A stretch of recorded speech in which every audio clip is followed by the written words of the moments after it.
السلام عليكم ورحمة الله وبركاته.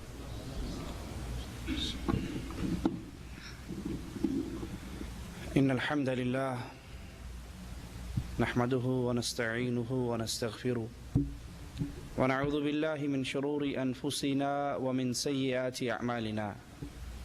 من يهده الله فلا مضل له ومن يضلل فلا هادي له. أشهد أن لا إله إلا الله وحده لا شريك له وأشهد أن محمدا عبده ورسوله. أما بعد، أعوذ بالله من الشيطان الرجيم. بسم الله الرحمن الرحيم. قل هو الله أحد الله الصمد لم يلد ولم يولد ولم يكن له كفوا أحد.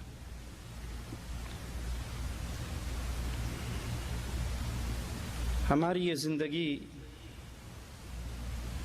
بہت جلد ختم ہونے والی ہے. دنیا کا یہ جہاں بہت جلد سمیٹ دیا جانے والا ہے. پھر ہمیں ایک اللہ عز و جل کے دربار میں پیش ہونا ہے، جہاں زندگی دو طرح کی ہوگی، یا تو ہمیشہ کی نعمتیں اللہ کی جنت، یا ہمیشہ کا عذاب اللہ کی جہنم اور آگ. ہر عقل مند یہ چاہتا ہے کہ وہ جہنم کی آگ سے بچ جائے اور ہمیشہ کی نعمتوں میں اللہ کی جنتوں میں داخل ہو جائے. اس کا طریقہ محمد کریم صلی اللہ علیہ وسلم نے ہمارے سامنے بیان فرمایا. آپ فرماتے ہیں میری پوری امت اللہ کی جنت میں جائے گی الا من ابا، ہاں جو جنت میں جانے سے خود انکار کر دے. قیل من ابا یا رسول اللہ صلی اللہ علیہ وسلم، جنت میں جانے سے انکاری کون ہے؟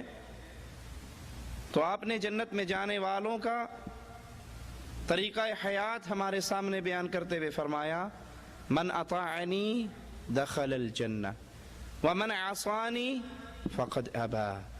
جو میرے راستے پہ چلا، وہ شریعت جو محمد کریم صلی اللہ علیہ وسلم لے کر آئے، جو اس پر چلا، یہ جنت میں داخل ہوا. اور جس نے میرے راستے کو ترک کیا، اس نے میرے راستے کو نہیں چھوڑا، اللہ کی جنت کو چھوڑ دیا. اب جنتی لوگ وہ ہیں جس راستے پر محمد کریم صلی اللہ علیہ وسلم چلے، اور وہ اسلام ہے، وہ دین توحید ہے، وہ دین اسلام ہے. دین اسلام کسی کے بابا کی جاگیر نہیں، دین اسلام اللہ کا دین ہے. جو اس کو لینا چاہے، جو اس کی طرف کوشش کرے، جو اس کی طرف چل کر آئے سچی نیت سے، تو مالک فرماتا ہے پھر اس کے لیے راہوں کو میں کھول دیتا ہوں.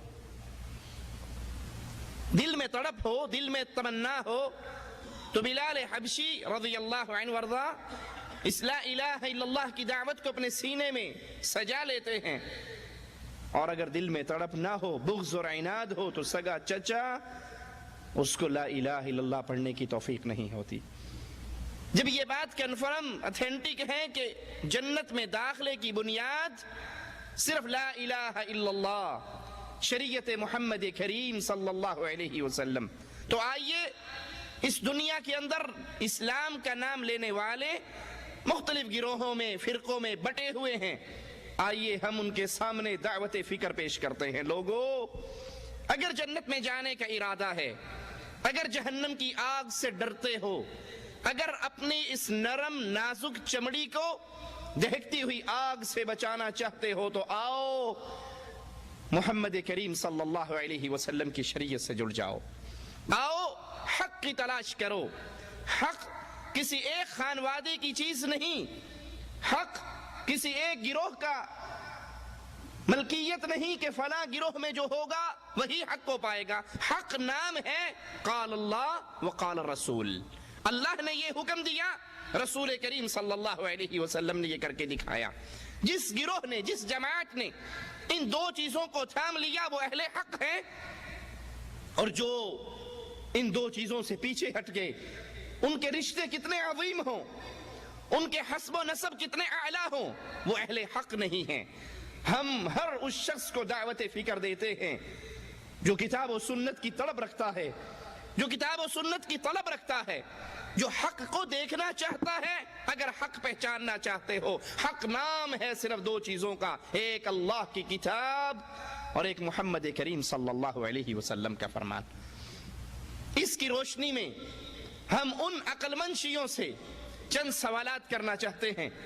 ان کے اپنے مذہب میں، ان کی اپنی کتابوں میں جو اشکالات ہیں، ان کے اپنے عقائد میں جو انتشار اور اختلاف ہے، ہم ان کو ان کے سامنے پیش کرنا چاہتے ہیں، اس درد کے ساتھ کہ ہو سکتا ہے ہماری یہ آواز کسی کی ہدایت کا سامان بن جائے۔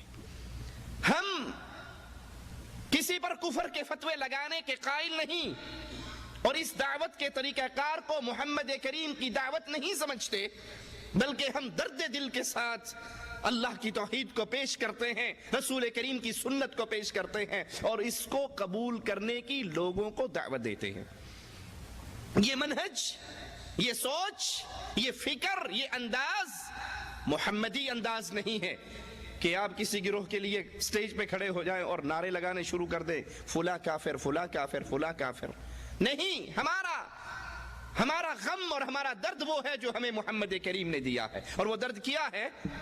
آقا علیہ الصلوۃ والسلام کوئی طلاع ملتی ہے کہ یہودی بچہ مر رہا ہے، اس کے گھر پہنچ جاتے ہیں، اس کے سرہانے پر بیٹھتے ہیں اور کہتے ہیں بیٹے مرتے مرتے کہہ دے لا الہ الا اللہ۔ یہ بیمار بستر مرگ پہ لیٹا ہوا لڑکا اپنے بابا کو دیکھتا ہے، اس کا باپ کہتا ہے کہہ دے جو ابو القاسم نے کہا ہے، وہ کہتا ہے اشہد ان لا الہ الا اللہ واشہد ان محمد رسول اللہ۔ اللہ کے حبیب علیہ الصلوۃ والسلام اس کے بستر سے اٹھتے ہیں، دروازے پر پہنچتے ہیں، اس کی آخری ہچکی کی آواز آتی ہے، چہرہ مبارک پھول کی طرح کھل اٹھتا ہے، فرماتے ہیں اللہ تیرا شکر ہے ایک جان جہنم سے اور آزاد ہو گئی۔ ہم لوگوں کو جہنم میں دھکیلنے کے قائل نہیں، بلکہ ان کو جہنم سے بچانے کی دعوت لے کر آئے ہیں۔ امام الانبیاء محمد کریم صلی اللہ علیہ وسلم فرماتے ہیں لوگو میں تمہاری پشتوں سے تمہیں پکڑ کر جہنم سے نکالتا ہوں، تم اپنے دامن کو چھڑا کر پھر اسی میں گرتے ہو۔ تو ہمارا غم، ہماری فکر، ہماری دعوت کیا ہے کہ وہ ہمارے بھائی جو بے علمی میں یا تعصب میں یا کسی اور بنیاد میں حق سے دور ہو چکے ہیں، ان کو محبت سے، ان کو پیار سے، ان کو درد دل سے دعوت دیں کہ وہ حق کی دعوت کو قبول کر لیں۔ کسی پہ فتوے لگانا، کسی کو ڈنڈا مارنا، کسی کو بھگانا یہ آسان کام ہے، لیکن کسی کے دل کو موہ لینا، اس تک حق کی دعوت میٹھے اور اچھے انداز میں پہنچا دینا، یہ ایک الگ معاملہ ہے۔ ہمیں اللہ کی شریعت پیار اور محبت سے لا الہ الا اللہ کی دعوت دینے کی دعوت دیتی ہے۔ رسول کریم صلی اللہ علیہ وسلم نے اپنے گھر میں کفار کی کتنی بار دعوت کی، ان کو دودھ پلایا، ان کو گوشت کھلایا، اور پھر کہا قولوا لا الہ الا اللہ۔ موسیٰ علیہ السلام کو مالک فرعون کی طرف بھیج رہا ہے اور کہہ رہا ہے فرعون کو دعوت دو۔ فرعون جو طاغوت ہے، رب ہونے کا دعوے دار بن چکا ہے، اور مالک کہہ رہا ہے اس کے پاس بھی جا کر قول لین، نرم زبان، نرم گفتگو استعمال کرنا۔ تو ہم ایسی بنیاد پر شریعت کی انہی تعلیمات کو سامنے رکھتے ہوئے ان لوگوں کو جو حق کی تلاش کرنا چاہتے ہیں، جو حق کے لیے پریشان ہے، جو دیکھنا چاہتے ہیں حقیقت کیا ہے، ان کے سامنے چند سوالات رکھتے ہیں۔ آئیے ایک سوال پہ غور کرتے ہیں۔ اہل سنت اور شیعہ کے تمام فرقے اس بات پر متفق ہیں کہ حضرت علی رضی اللہ عنہ وارضاہ بڑے شجاع تھے، بہت بہادر تھے، بڑی قوت والے تھے، اور اسلام کے کسی مسئلے میں علی رضی اللہ عنہ وارضاہ کسی ملامت کرنے والے کی ملامت سے نہیں ڈرا کرتے تھے۔ جس کو حق جانتے حضرت علی اس کو ڈنکے کی چوٹ پہ بیان کرتے، اور ایک لمحے کے لیے بھی حضرت علی رضی اللہ عنہ وارضاہ کے دل میں بزدلی نہیں آئی، وہ ہمیشہ شجاع رہے۔ اور اکثر اپنے علاقوں میں آپ نے شیعہ حضرات کی آذان سنی ہوگی، جس میں ایک لفظ وہ کہتے ہیں، ایک جملے کا استعمال کرتے ہیں، اشہد ان علی ولی اللہ وصی رسول اللہ خلیفتہ بلا فصل، یعنی اللہ کے رسول صلی اللہ علیہ وسلم نے امامت کی وصیت اس کے لیے کی، حضرت علی رضی اللہ عنہ وارضاہ کے لیے امامت کی وصیت کی، یہ اصل وصی ہے، یہ اصل امام ہے، یہ اصل جانشین ہے، یہ اصل حقدار ہے۔ اور وہ خلیفۃ بلا فصل، اللہ کے رسول صلی اللہ علیہ وسلم اور علی کے درمیان اصل خلیفہ، اصل حقدار بلا فصل، پہلے سچے خلیفہ یہی ہیں۔ بلکہ ایک ذاکر یہاں تک کہتا ہے کہ اگر تمام انبیاء ما سبق رسول اللہ صلی اللہ علیہ وسلم کی نبوت کو نہ مانے، اگر تمام انبیاء رسول اللہ صلی اللہ علیہ وسلم کی نبوت کو نہ مانے تو ان کی نبوتیں ختم ہو جاتی ہیں، اور اگر یہ محمد صلی اللہ علیہ وسلم حضرت علی کی ولایت کا اعلان نہ کرے تو قرآن کہتا ہے فما بلغت رسالتہ، تو نے رسالت کا حق ادا نہیں کیا۔ یہ علی کے نبی کی شان، 1,24,000 پیغمبر اس کی نبوت کا اقرار نہ کریں تو وہ نبی نہیں رہتے، اور یہ نبی کے علی کی شان کہ اگر یہ غدیر خم کے منبر پر علی کی ولایت کا اعلان نہیں کرتا تو فما بلغت رسالتہ، میرے حبیب کوئی کار رسالت انجام نہیں دیا۔ ارے جس علی کی ولایت کے اعلان کے بغیر نبی کی نبوت باقی نہیں رہتی تو 2 رکعت کے مولوی کی امامت کیسے؟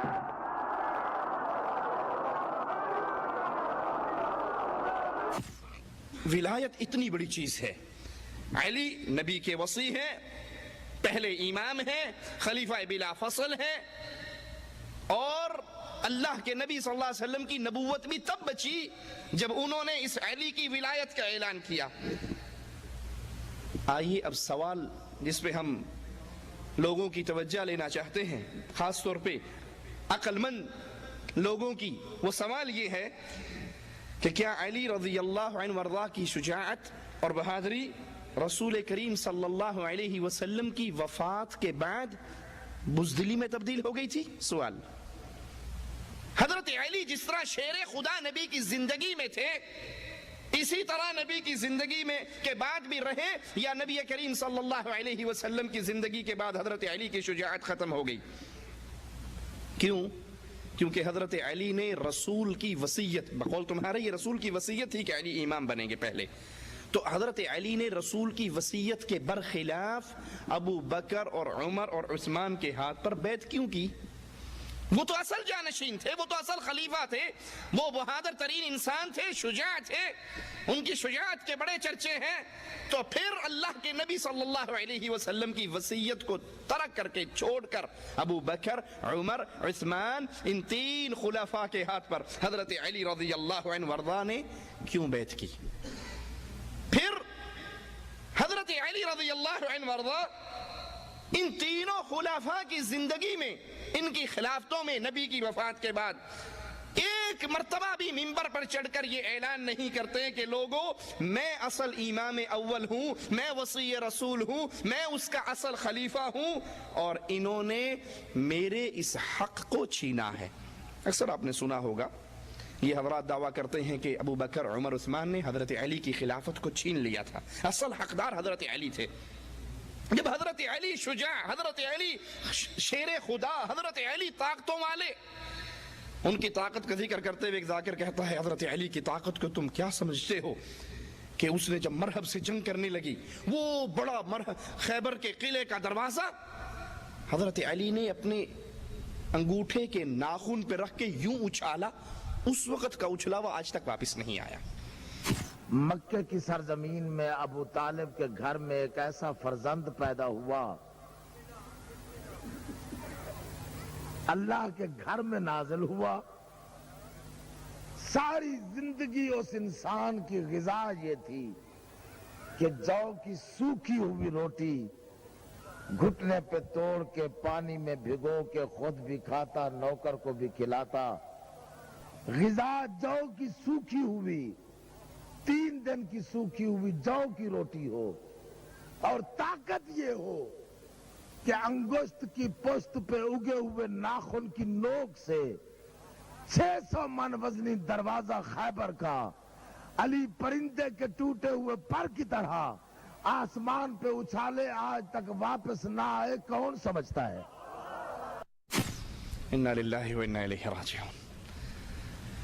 اتنی طاقتوں والے تو نبی کی جو یہ وصیت تھی، نبی کا جو یہ حکم تھا، نبی نے جو یہ خلافت حضرت علی کو دی تھی بقول تمہارے، تو حضرت علی نے زندگی میں ایک مرتبہ بھی منبر پہ چڑھ کر اپنے اس وصی ہونے کا اور اپنی اس خلافت کا اعلان نہیں کیا. لوگوں کو نہیں بتایا کہ میری خلافت غصب ہو چکی ہے، مجھ سے ابو بکر عمر عثمان خلافت چھین چکے ہیں اور اصل حقدار میں ہوں. تو کیا حضرت علی نعوذ باللہ عاجز مجبور ہو گئے تھے یا ان کی شجاعت بزدلی میں تبدیل ہو گئی تھی؟ دوسرا سوال، حضرت علی رضی اللہ عنہ، فاطمہ، حسن، حسین، یہ 4 نام اہل بیت میں شمار کیے جاتے ہیں. کہتے ہیں بس یہی اہل بیت ہیں، فاطمہ، حسن، حسین اور علی. ان 4 کے بارے میں دعویٰ کیا جاتا ہے کہ یہ اہل بیت ہیں. حضرت عائشہ کو اہل بیت نہیں مانتے، حضرت حفصہ کو اہل بیت نہیں مانتے، نبی کی ازواج کو اہل بیت نہیں مانتے. کہتے نہیں، اہل بیت صرف یہ ہے کیونکہ چادر والی روایت میں صرف انہی کا ذکر آیا ہے. ہم کہتے ہیں ٹھیک ہے، آپ کی بات مان لیتے ہیں، یہ 4 اہل بیت میں سے ہیں.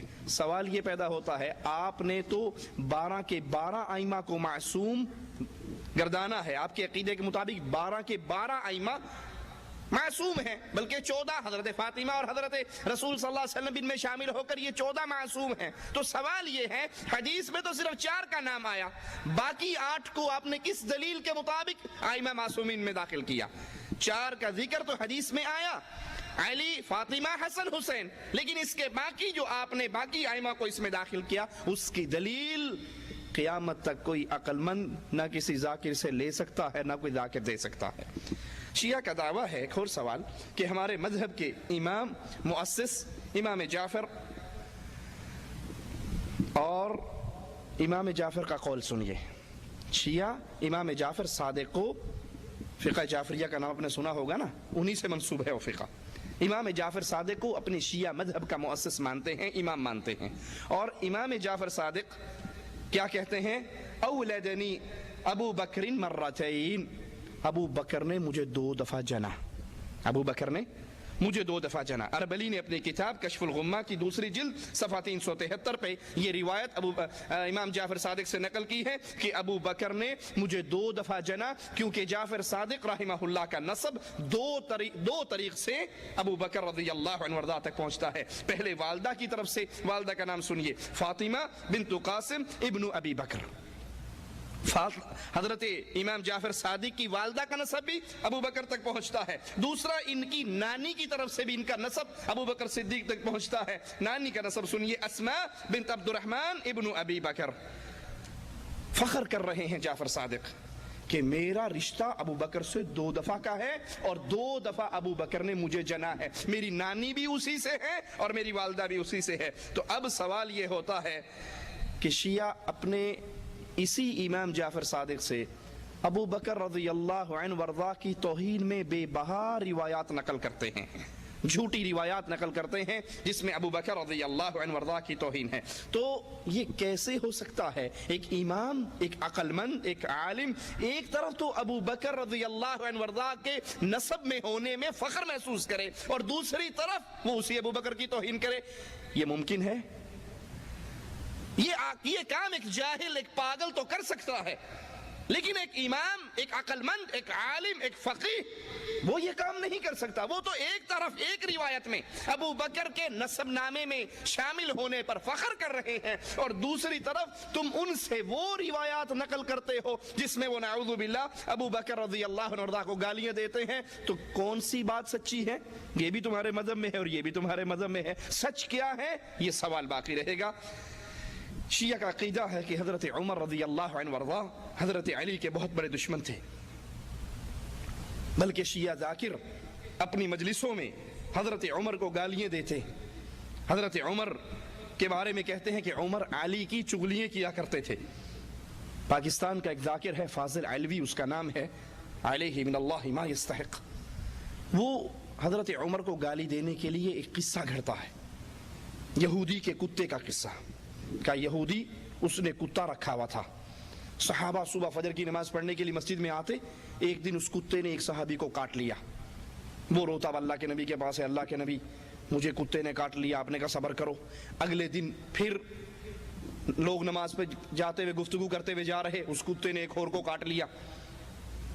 اب وہ بھی آیا اللہ کے نبی کے پاس اور کہنے لگا اللہ کے نبی ظہر عصر مغرب عشاء ان نمازوں کی حاضری لگاؤ، ہم مسجد میں آئیں گے، فجر کی نماز پہ ہمارا دھوتا ہوا جواب ہے ہم نے نہیں آنا کیونکہ ہمیں کتا کاٹتا ہے۔ نعوذ باللہ ثم نعوذ باللہ۔ صحابہ کی توہین کرتے ہوئے وہ جملہ کہتا ہے نقل کفر نباشد کہ نبی پریشان ہو گئے کہ اگر روزانہ میرا ایک صحابی اس طرح پینچر ہونے لگا، لا حول ولا قوت الا باللہ، انا للہ و انا الیہ راجعون، تو میری مسجد تو خالی ہو جائے گی۔ نبی نے کہا چلو یہودی کے پاس چلتے ہیں، کتے کا بندوبست کرتے ہیں۔ کہا یہ سارے کے سارے یہودی کے پاس چلے گئے، نبی بھی صحابہ بھی ساتھ ہیں، اور یہودی سے کہا کتا تیرا ہے؟ اس نے کہا ہاں جی میرا ہے۔ آپ نے کہا کتے کو باندھ کے رکھ، اس نے کہا جی آج معاف کر دو، آئندہ نہیں کھولوں گا۔ آپ نے کہا نہیں کتا لے کر آ۔ کہا جب نبی نے کہا نا کتا لے کر آ، تو کہتا ہے کاش یہ کیمرے وہاں پر ہوتے اور فلم بناتے، ایک بڑے لمبے قد کا آدمی، اشارہ حضرت عمر رضی اللہ عنہ کی طرف، بڑے لمبے قد کا آدمی، بلڈ پریشر کا مریض، وہ کہنے لگا سرکار پہلے ایک ایک کو کاٹا ہے، سارے اکٹھے ہیں، سب کو نہ کاٹ لے۔ آپ نے کہا نہیں یہودی کتا لے کر آ۔ کتا آیا، آپ نے کہا کتے میرے صحابہ کو تو نے کاٹا ہے؟ کہنے لگا ہاں۔ آپ نے کہا کیوں؟ تو فادر علوی کہتا ہے کہ اس نے کہا کہ یہ ہیں ہی اسی قابل، لا حول ولا قوت الا باللہ، انا للہ و انا الیہ راجعون۔ کتا کہنے لگا اللہ کے نبی آپ سے میں بات کر رہا ہوں، میری گفتگو آپ سمجھ رہے ہو، یہ نہیں سمجھ رہے، مجھے انسانوں والی زبان دو، میں بتاتا ہوں میں کیوں کاٹتا ہوں۔ آپ نے کتے کو انسانوں والی زبان دے دی تو وہ کتا فوراً کہنے لگا آپ نے کہا تھا نا جس کا میں مولا اس کا علی مولا۔ کہا ہاں میں نے کہا پھر آپ بھی میرے مولا، علی بھی میرے مولا، یہ گلی میری میں سے گزرتے ہیں، غیبتیں چغلیاں علی کی کرتے ہیں، ان کو کاٹوں یا نہ کاٹوں؟ لا حول ولا قوت الا باللہ۔ فرمایا جس کا میں مولا، اے نصیب اپنا اپنے علی نو مولا من گئے تو حیوان من گئے، نہ مننے تے حیوان ناطق نہیں مننے۔ نبی پاک کے زمانے چ ایک یہودی آ، مسرت بھائی اس کتا رکھے ہوا ہے، سوانتا ضلع چکوال والے نو کتیاں دے دسن دی لوڑ ہی نہیں، تسی تے کتیاں دی جنساں قسماں جانتے ہو، کئی چھوٹے کتے کئی بڑے کتے، بڑے ٹھرکی ہیں۔ توجہ ہے نا، اور یہودی کتا رکھے ہوا ہے، تے جڑے بندے کتے رکھتے ہیں انہوں نے پتہ ہے نا میں دیا بن دینا کہ راتی چھوڑ دینا، انہیں کہا دینا راتی چھوڑ دینا۔ یہ مجلس کا اعلان ہے، سوال نہیں، وہ ماں پتر ہی نہیں چاہیا جڑا فاضل دی آنکھ چک پا کے گل کرے۔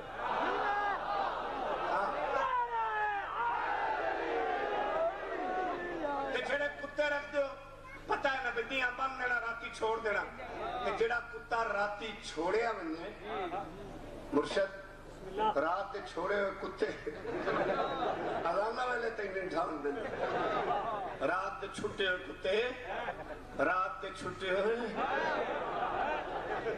وہ یہودی جو چھوڑیا نا تو لوگ نماز واسطے مسجد دے جانا، کتا استقبال کریا، ایک دے کچھ بندے گلا باتاں کر دے جان، کتے ایک دی لت بڑھ گئی، یہ میں نے پتہ جنہوں بڑھیا، پر میں کنہ نو ہاتھ لایا ہے، اینا ناما دا صدقہ سن 78 تو لے کے 96 تک کوئی سال ایسا نہیں، غازی دی قسم ہے جس سال میں جیل اچ نہیں دیا۔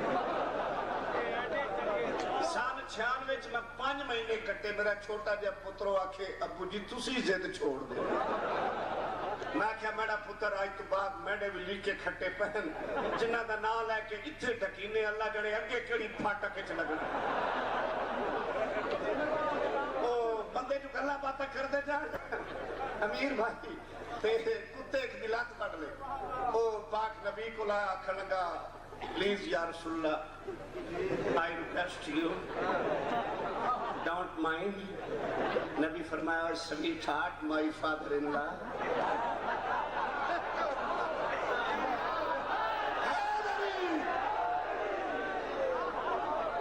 کی پرابلم ہے؟ اسا کیا جے پوچھ دے ہو میری پلی کپی تھی، سرکار فرمایا حوصلہ کر، دعا دے پھر آیا پھر انہیں آر کئی بندے گلا باتاں کرتے جان کتے پھر ایک دی لت بڑھ وہ بھی آکھن لگا جناب گزارش ہے باقی ساری نمازوں دی حاضری مسیح تے لاؤ سویر والا ساڈا دھوت ہویا جو ہن حضور نو فکر پیا بھی اگر روز دا ایک قصابی انہیں پنچر ہون لگا مسیح تو فارغ ہو جاندے پاک نبی فرمایا چھوڑو اس گل نو آؤ کتے دا بندوبست کراؤ سارے رضی اللہ رحمت اللہ نال کھدے یہودی دے مکان پہ آئے دروازہ کھٹکایا یہودی باہر آیا سرکار فرمایا کتا تیرا ہی اسے کہ جی میرا ہے سرکار فرمایا کوئی بندوبست کر اسے کہ یا حضور تسی آج معافی دے دیو اگوں میں نہ چھڑے سے سرکار فرمایا نہیں یہودی کتے نو لایا کتے کبھی ہے کیمرے ہوندے نا ویڈیو بنیا کہ وڈے سارے قد دا بندہ بلڈ پریشر دا مریض دیکھے اکھن کا بادشاہ جنوں اگے کسے نو وڈے ہیں ہون سارے کٹھے ہیں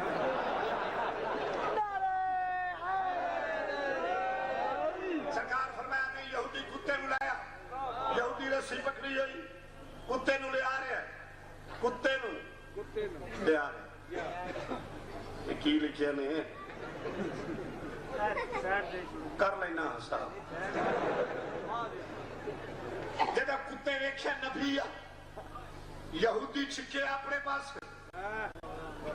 کتا جائے نبی والے پاسے یہودی نو پہ گیا فکر اگے کسے یعنی نو وڈے اے سرکار ال پہ سدھا ہوندا ہے اے جنے بندے نا مسرت جگر دی تختی تے فاضل دے لفظ لکھ لے مر جانے یاد رسے سمجھو ہے نا یہودی اپنے والے پاس کھچے کتا نبی آ جائے یہودی سوچے بھی اگے تا لڑیا نا سائیں اور تے ہونے نبی آل جاندہ پیا جتنے بندے رسول دے نال آئے نا انہاں کل ہور تے کسے جنگ وچ بندہ مویا کوئی میں نے قرآن دی قسم غازی دا عالم سامنے جڑا بندہ میں نے کسے روایت وچ دکھایا نا بینا رل کے بھی کسے نے چاقو مارے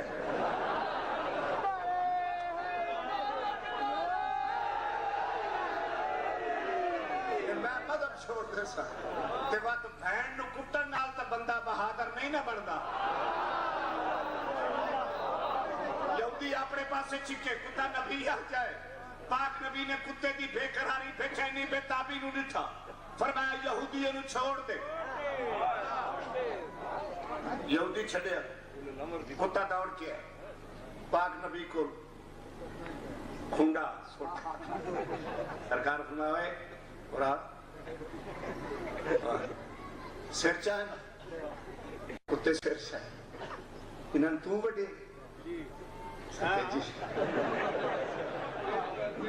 سرکار فرمایا کیوں اسے کہ جی وڈڑے ہیں سرکار فرمایا کیوں اسے کہ جی میری زبان تسی سمجھتے پہ ہو نا جی تسی مہربانی کرو انہاں دی زبان دیو تو میں ہونے دسنا نبی اشارہ کیتا کتے نو زبان ملی انسانہ والی پریشان نہیں ہونا میرا وہ نبی ہے جڑا پتھران کلمہ پڑھا دیتا ہے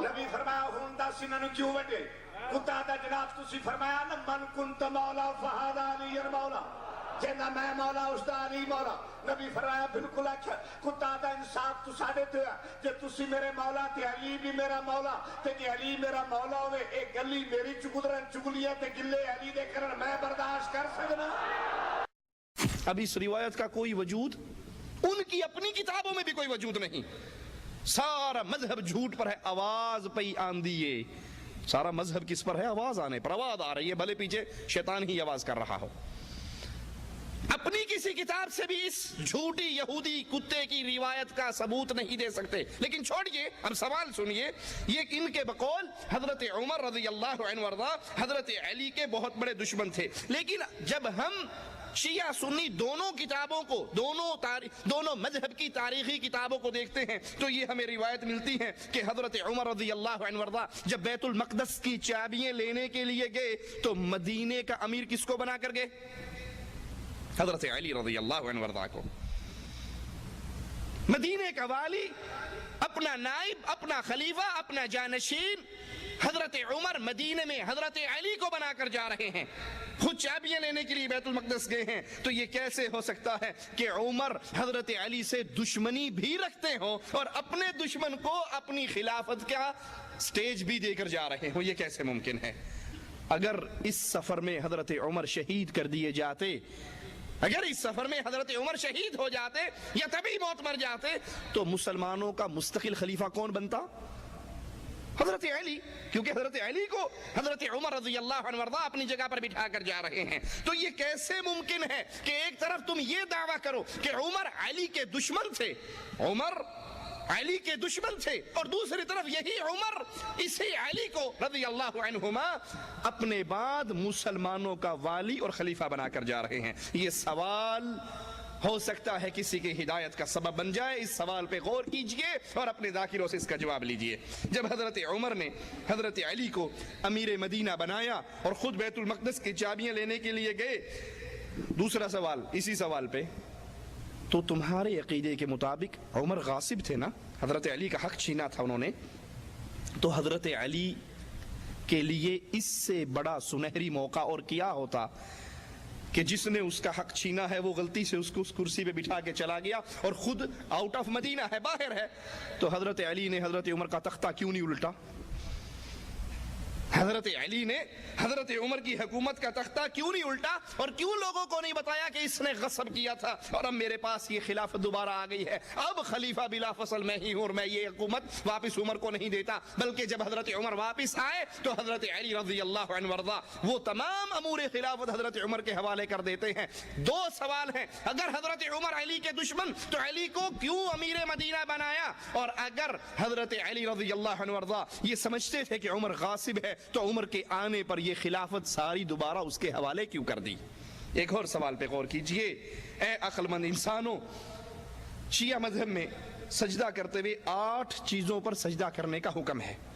شیعہ کے علماء کہتے ہیں نمبر 1 ماتھا، نمبر 2 ناک، 3 چاپ، دونوں ہاتھ، دونوں گھٹنے، دونوں قدم، یہ 8 اعضاء ضروری ہیں کہ یہ سجدہ، اس پر سجدہ کیا جائے۔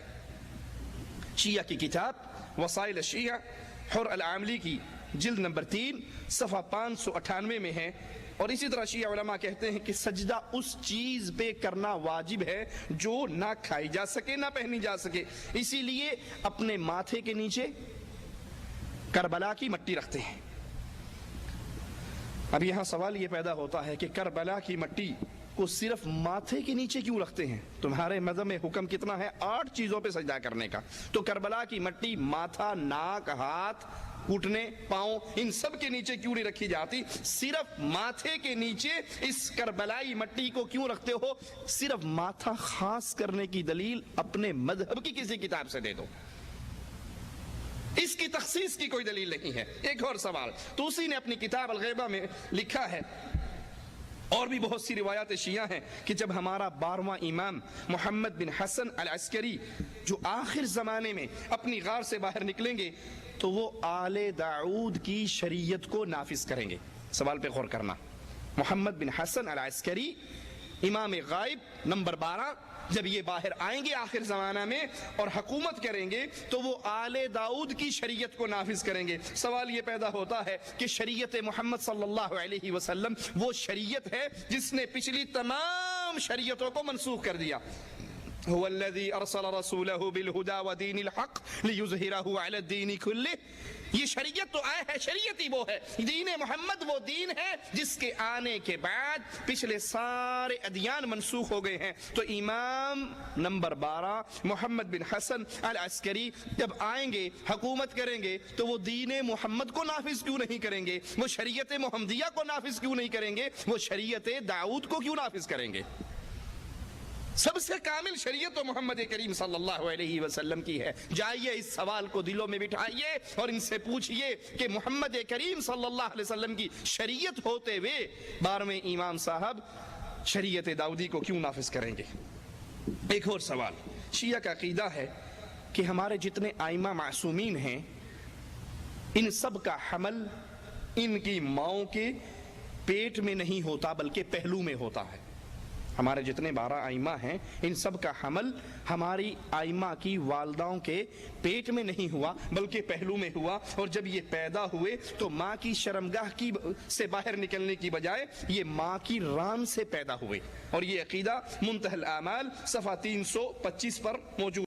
مسعودی نے اپنی کتاب اثبات الوصیہ کے صفحہ نمبر 196 پر بھی یہ عقیدہ لکھا ہے کہ ہمارے جتنے ائمہ تھے وہ ماں کے پیٹ میں نہیں، ماں کے پہلو میں تھے، اور پیدا ہوتے ہوئے ماں کی شرمگاہ کی بجائے ماں کی ران سے پیدا ہوئے۔ اب سوال یہ ہے، کیا محمد کریم صلی اللہ علیہ وسلم کائنات میں تمام انبیاء سے افضل نہیں ہیں؟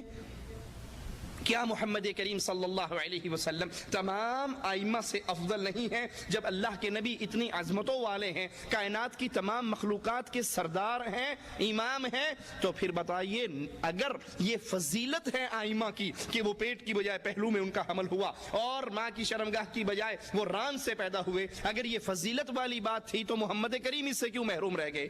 اللہ کے نبی صلی اللہ علیہ وسلم کا حمل ان کی والدہ کے پیٹ میں کیوں ہوا اور وہ ماں کی ران سے کیوں پیدا نہ ہوئے؟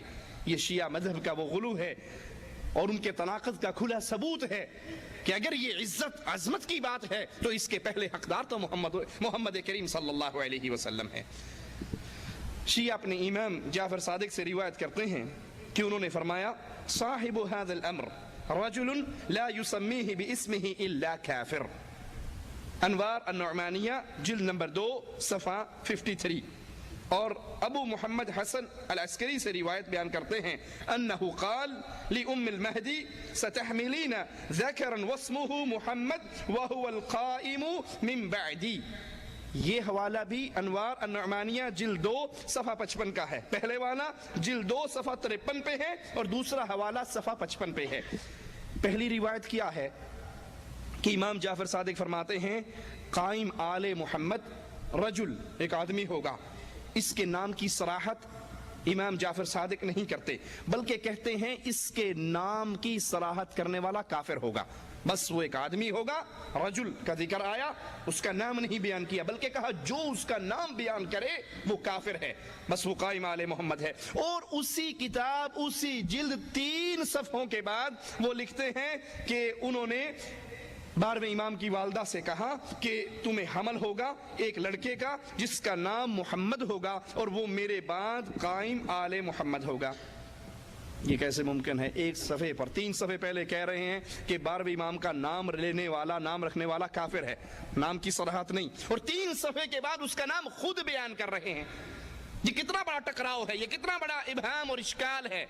3 صفحے پہلے یہ عقیدہ پیش کیا جا رہا ہے کہ ہمارے امام قائم آل محمد کا نام کی صراحت کرنے والا کافر ہے، اور خود 3 صفحے کے بعد اس کی وضاحت کرتے ہیں۔ جائیے اس سوال کو اپنے ذاکروں سے پوچھئے۔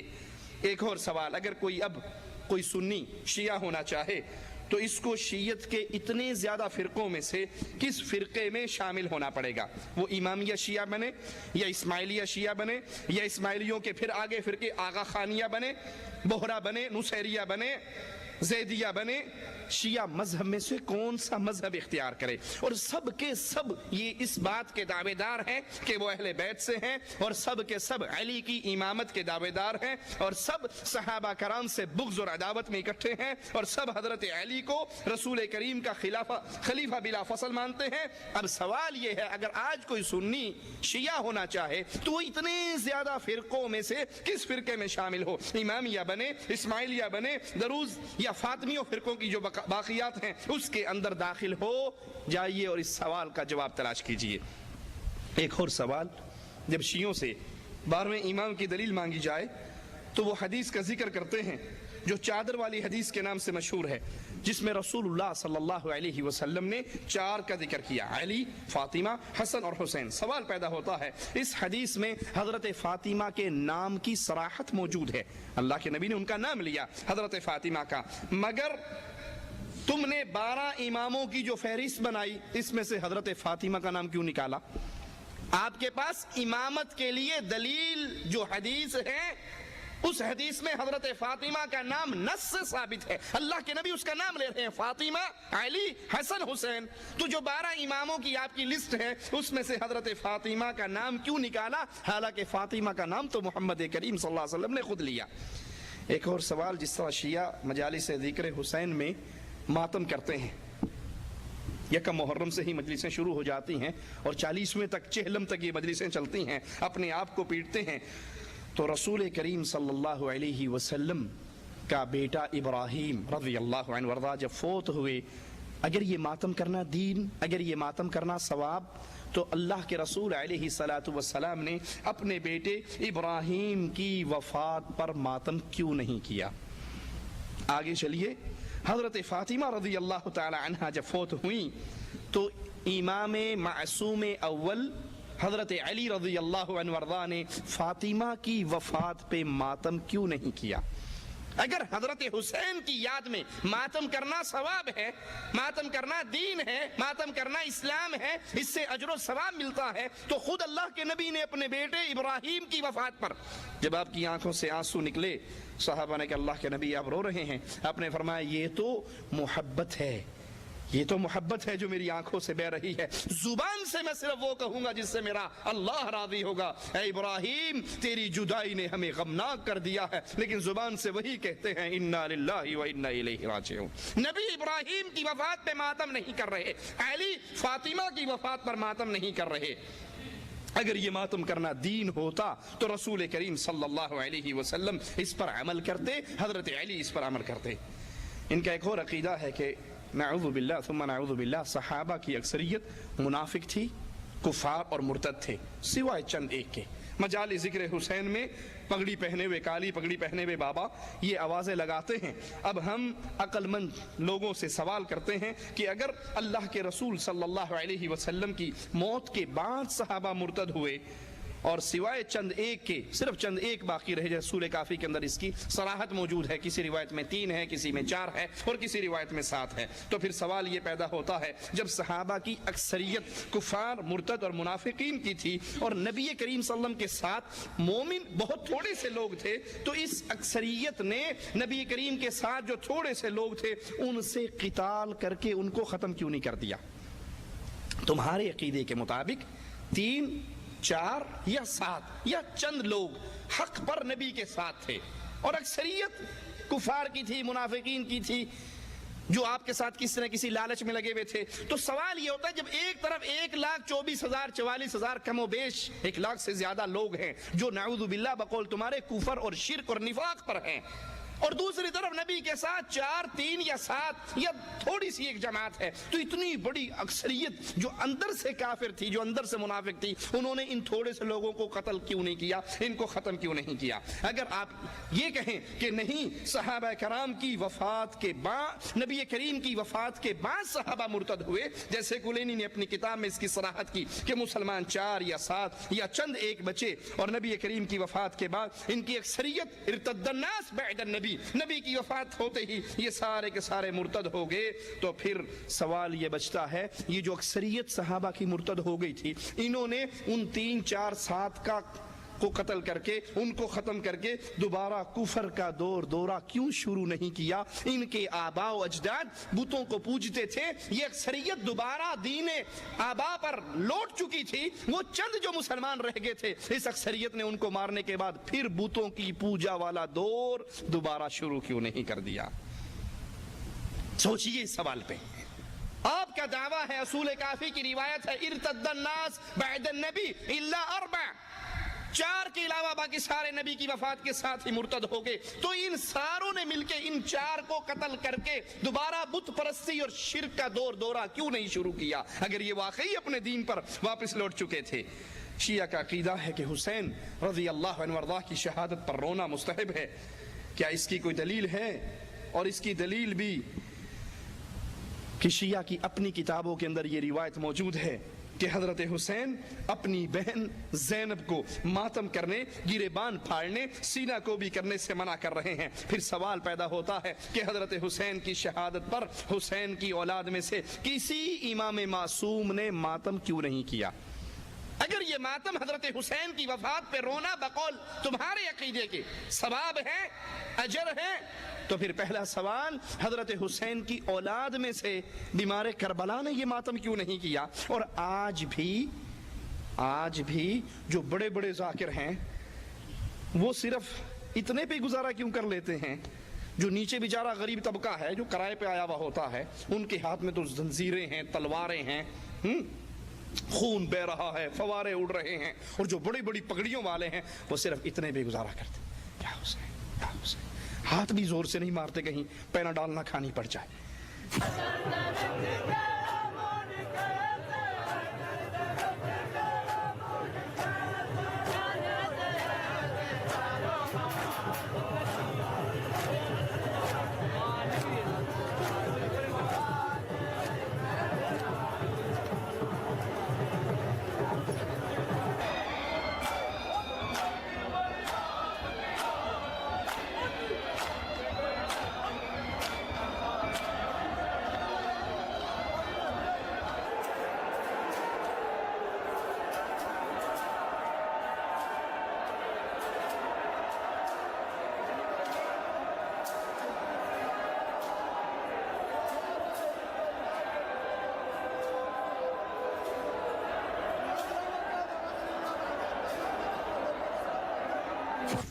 جو غریب طبقہ ہے، جو عامت الناس ہیں، جو مساکین ہیں، جو جہال ہیں، ان کے ہاتھ میں برچھیاں بھی ہیں، تلواریں بھی ہیں اور چھریاں بھی ہیں، اور وہ بیچارے آگ پر بھی چل رہے ہیں۔ اگر یہ اجر و ثواب ہے، یہ سارا اجر و ثواب ان غریبوں کے لیے کیوں ہے؟ یہ علماء کے لیے کیوں نہیں؟ یہ بڑے بڑے ذاکروں کے لیے کیوں نہیں؟ یہ بڑی بڑی پگڑی پہننے والوں کے لیے کیوں نہیں؟ وہ صرف ہاتھ سے گزارا کریں اور یہ چھریاں چلائیں، یہ زنجیریں چلائیں اور یہ خنجر چلائیں۔ سوچئے، اللہ کے لیے سوچئے۔ شیعہ کا عقیدہ ہے کہ علی بن ابی طالب رضی اللہ عنہ وارضا اپنے بیٹے حسین سے افضل ہے، تو پھر سوال پیدا ہوتا ہے کہ حسین کی شہادت پہ رونے والے، حسین کی شہادت پہ ماتم کرنے والے حضرت علی کی شہادت پر ماتم کیوں نہیں کرتے؟ یہ متفقہ عقیدہ ہے اہل سنت کا بھی اور اہل تشیع کا بھی، کہ علی افضل ہے حسین سے۔ حضرت حسین کی شہادت پر یکم محرم سے لے کے 40 دن تک ماتم بھی ہوتا ہے، غم بھی منایا جاتا ہے، تو حضرت علی رضی اللہ عنہ وارضا جو حسین سے زیادہ افضل اور اعلیٰ ہے، ان کی شہادت پر یہ ماتم کیوں نہیں ہوتا؟ حالانکہ جس طرح حضرت حسین شہید ہوئے، اسی طرح حضرت علی رضی اللہ عنہ وارضا کو بھی مظلومیت کی حالت میں شہید کیا گیا۔ ان دونوں سے آگے آئیے، حسین سے افضل علی، علی سے افضل محمد الرسول اللہ صلی اللہ علیہ وسلم۔ اور اللہ کے نبی صلی اللہ علیہ وسلم اپنی زندگی کے آخری لمحات میں کہہ رہے ہیں، عائشہ وہ زہر جو ایک یہودیہ نے مجھے کھلایا تھا خیبر کے موقع پر، آج وہ زہر میری رگوں کو کاٹ رہا ہے۔ تو اللہ کے نبی صلی اللہ علیہ وسلم کی وفات بھی اس زہر کے اثر سے ہوئی، تو پھر حسین کا ماتم کرنے والے علی کا کیوں نہیں کرتے، اور علی سے پہلے خود رسول اللہ کا ماتم کیوں نہیں کرتے؟ اگر یہ دین ہے، اگر یہ اسلام ہے، اگر یہ شریعت ہے۔ کہتے ہیں اگر علی کی ولایت اور اولاد علی کی ولایت، امامت کا عقیدہ ایمان کا رکن ہے، حضرت علی کی کو ولی ماننا، امام ماننا، اور پھر آپ کی ساری اولاد کے اندر جو امامت کا عقیدہ ہے، یہ ایمان کا رکن ہے۔ اس پر ایمان لائے بغیر فائدہ نہیں ہو سکتا، اور جو ایمان امامت کے عقیدے پر ایمان نہیں لاتا وہ کافر ہے۔ ذاکر بھی کہتا ہے کہ جنت کے دروازے پہ لا الہ الا اللہ لکھا ہوا، محمد الرسول اللہ لکھا ہوا، علی ولی اللہ لکھا ہوا۔ کیوں لکھا ہوا؟ کہ لا الہ الا اللہ محمد الرسول اللہ علی ولی اللہ، کہ تو لا الہ الا اللہ پڑھ لے، تو محمد رسول اللہ پڑھ لے، اگر تو علی ولی اللہ نہیں پڑھتا، نہ اللہ کی توحید کامل ہے، نہ رسول کی رسالت کامل ہے۔ علی کی ولایت ماننے بغیر نہ اللہ کی توحید کامل ہے، نہ رسول اللہ کی رسالت کامل ہے، تو تیری نماز کیسے کامل ہوگی، تیرا ایمان کیسے کامل ہوگا، تیرا خون کیسے کامل ہوگا؟ جنت تے نام ہی علی دا لکھا ہوا ہے، سانو جو آخنا ہے کہ جنت علی دے نال کس طرح ملنی ہے، پیغمبر فرماتے جدا معراج دی رات چوتھے آسمان تے گیا، اللہ بابل جنت مکتوبا لا الہ الا اللہ محمد رسول اللہ علی ولی اللہ 3:17 لکھیاں ڈٹھیاں لا الہ الا اللہ محمد رسول اللہ علی ولی اللہ دے کیا دے خالق توحید تیری ہے رسالت میری ہے علی ولی اللہ دا کیا مقصد ہے فرمایا بے شک توحید میری ہے رسالت تیری ہے لیکن جب تک علی امداد واسطے نہ آوے نہ توحید بچنی ہے نہ رسالت بچنی ہے. ان کا یہ عقیدہ ہے کہ علی کی امامت یہ ایمان کا رکن ہے اور جو اس پر ایمان نہ لائے وہ جہنمی ہے. یہ عقیدہ شیعہ کے ائمہ نے اپنی کتابوں میں لکھا ہے. اگرچہ امامت کے عقیدے کو نہ ماننے والا یہ صراحت ہے لا الہ الا اللہ کی گواہی دے محمد رسول اللہ کی گواہی دے نماز قائم کرے زکوٰۃ ادا کرے رمضان کے روزے رکھے بیت اللہ کا حج کرے پھر بھی کافر ہے اگر وہ علی کی امامت کو نہیں مانتا. اس کی امامت مانے بغیر اللہ کی توحید بھی پوری نہیں رسول کی رسالت بھی پوری نہیں تو کسی اور کی نماز کیسے پوری ہوگی. اب سوال یہ پیدا ہوتا ہے کہ اتنا عظیم رکن ہے امامت بقول آپ کے یہ امامت اتنا عظیم رکن ہے تو اس امامت کے عقیدے کا تذکرہ قرآن میں کیوں نہیں ہے؟ اس امامت کے عقیدے کا تذکرہ قرآن میں کیوں نہیں ہے جب یہ اتنا عظیم ہے کہ اس کے بغیر نہ نماز نہ توحید نہ رسالت کچھ بھی پوری نہیں ہوتی؟ تو پھر قرآن کے اندر نماز کا ذکر ہے روزے کا ذکر ہے حج کا ذکر ہے توحید کا ذکر ہے باقی سارے ارکان کا ذکر ہے. یہ امامت اتنا بڑا رکن تھا اس کا ذکر قرآن کے اندر کیوں نہیں؟ بلکہ قرآن میں تو جائز کاموں کا بھی ذکر ہے. شکار کھیلنا جائز ہے نا؟ شکار کھیلنا فرض تو نہیں؟ شکار کھیلنا ایمان کا رکن تو نہیں؟ شکار کے مسائل اللہ نے اپنی کتاب میں بیان کی جو جائز کام ہے. جب جائز کاموں کا ذکر قرآن میں موجود ہے اگر یہ علی کی امامت کو تسلیم کیے بغیر انسان مسلمان نہیں ہو سکتا یہ رکن اعظم ہے دین اسلام کا تو پھر اس کا ذکر قرآن میں کیوں نہیں ہے؟ شیعہ کا عقیدہ ہے کہ قرآن میں تحریف ہو چکی ہے آیات نکال دی گئی ہیں کمی اور زیادتی ہوئی ہے اور یہ کام شیعہ عقیدے کے مطابق ابو بکر و عمر نے کیا ہے. بلکہ شیعہ کی روایات ہے ذرا سنیے. کہتے ہیں عن ابی جعفر قیل له لماذا سمي علي امیر المؤمنین قال الله سمى وهكذا أنزل في كتابه وإذ أخذ ربك من بني آدم من ظهورهم ذريتهم وأشهدهم على أنفسهم ألست بربكم وأن محمد رسولي وأن عليا أمير المؤمنين. اصول کافی جلد نمبر 1 صفحہ 412. کہا کہ امیر المومنین علی کا لقب کیوں ہے؟ سائل سوال کرتا ہے ابو جعفر سے تو اس نے کہا کہ علی کا لقب امیر المؤمنین اللہ نے رکھا ہے اور قرآن کی آیت ایسے نازل ہوئی تھی جب اللہ نے بنی آدم سے اس کی پشتوں سے اس کی اولاد سے گواہی لی تو اس وقت سوال کیا لست بربکم کیا میں تمہارا رب نہیں ہوں؟ قالوا بلا شہدنا تو سب نے کہا تھا کہ ہاں اللہ ہم مانتے تو ہمارا رب. تو اللہ نے کہا مجھے رب مانو وان محمد رسولی میرے محمد کو میرا رسول مانو وان علی امیر المؤمنین اور علی رضی اللہ عنہ وارضاہ کو امیر المؤمنین مانو. کلینی اس آیت کی تفسیر میں لکھتا ہے فالذین آمنوا بہ یعنی جو امام پر ایمان لائے وعزروہ ونصروہ واتبعوا نور الذی انزل معہ اولئک هم المفلحون جو امام پر ایمان لے کر آئے پھر اس کی مدد کی پھر اس نور کے پیچھے چلے تو یہی فلاح پانے والے ہیں. الذین اب یہاں اس کی وضاحت کرتے ہوئے کہتے ہیں کہ جبت اور طاغوت جس سے انکار کرنے کا اللہ نے حکم دیا ہے وہ کون ہے؟ والجبت والطاغوت فلان و فلان. اصول کافی جلد نمبر 1 صفحہ 429. کافی نے جبت اور طاغوت سے مراد ناموں کی صراحت نہیں کی بلکہ اشارے سے بتایا فلاں اور فلاں کیونکہ محمد بن یعقوب الکلینی صاحب کتاب کافی کے دور میں شیعت کافی کمزور تھی مگر ملا باقر مجلسی جو دولت صفیہ کا شیخ تھا اس کے دور میں شیعہ حکومت تھی تو اس نے اپنی کتاب بحار الانوار جلد نمبر 23 صفحہ 306 پر لکھا ہے المراد بفلان و فلان ابو بکر و عمر کہ یہ جو ہمارے امام صاحب نے اشارہ کیا تھا فلاں فلاں کی طرف اس سے مراد ابو بکر ہیں اور اس سے مراد عمر ہے. اور اسی طرح ملا باقر مجلسی اپنی کتاب کے اندر ابو بکر و عمر کو نعوذ باللہ ثم نعوذ باللہ شیطان قرار دیتا ہے. قرآن پاک کی ایک آیت نقل کرتا ہے کہتا ہے لا تتبعوا خطوات الشیطان کہ تم شیطان کے پیچھے نہ چلو. کہتا ہے اس خطوات الشیطان سے مراد واللہ ولایت فلان و فلان اس خطوات شیطان سے مراد ابو بکر اور عمر کی ولایت ہے۔ اور شیعہ ابو عبداللہ سے روایت بیان کرتے ہیں، اس نے کہا وَمَن يُطِعِ اللَّهَ وَرَسُولَهُ فِي وِلَایَةِ عَلِی وَوِلَایَةِ الْأَئِمَّةِ مِن بَعْدِهِ فَقَدْ فَازَ فَوْزًا عَظِیمًا، کہ یہ جو آیت ہے یہ اصل میں ایسے نازل ہوئی، قَالَ هَكَذَا نَزَلَتْ، قرآن کی اصل آیت یوں نازل ہوئی کہ جس نے اللہ کی اطاعت کی، اس کے رسول کی اطاعت کی، اور پھر علی کی ولایت کو مانا، اور علی کے بعد باقی جتنے ائمہ آئے ان کی ولایت کو مانا، فقد فاز فوزا عظیما، وہ اصل کامیاب ہے۔ اصول کافی جلد نمبر 1 صفحہ 414۔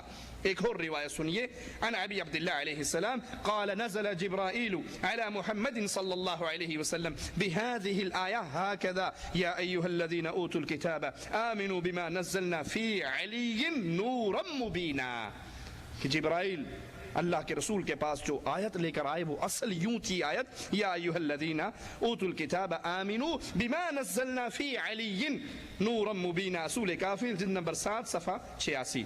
شیعہ کی بہت سی کتابوں کے اندر ابو بکر و عمر کو گالیاں دی گئی ہیں، اور ان دونوں کے بارے میں کہا گیا ہے کہ انہوں نے اللہ کی کتاب میں تحریف کی اور تبدیلی کی۔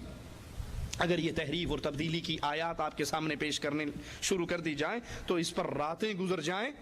باقاعدہ پوری تصانیف ہیں ان حضرات کی جس میں یہ ثابت کرتے ہیں کہ اللہ کا قرآن ابو بکر و عمر نے تبدیل کر دیا۔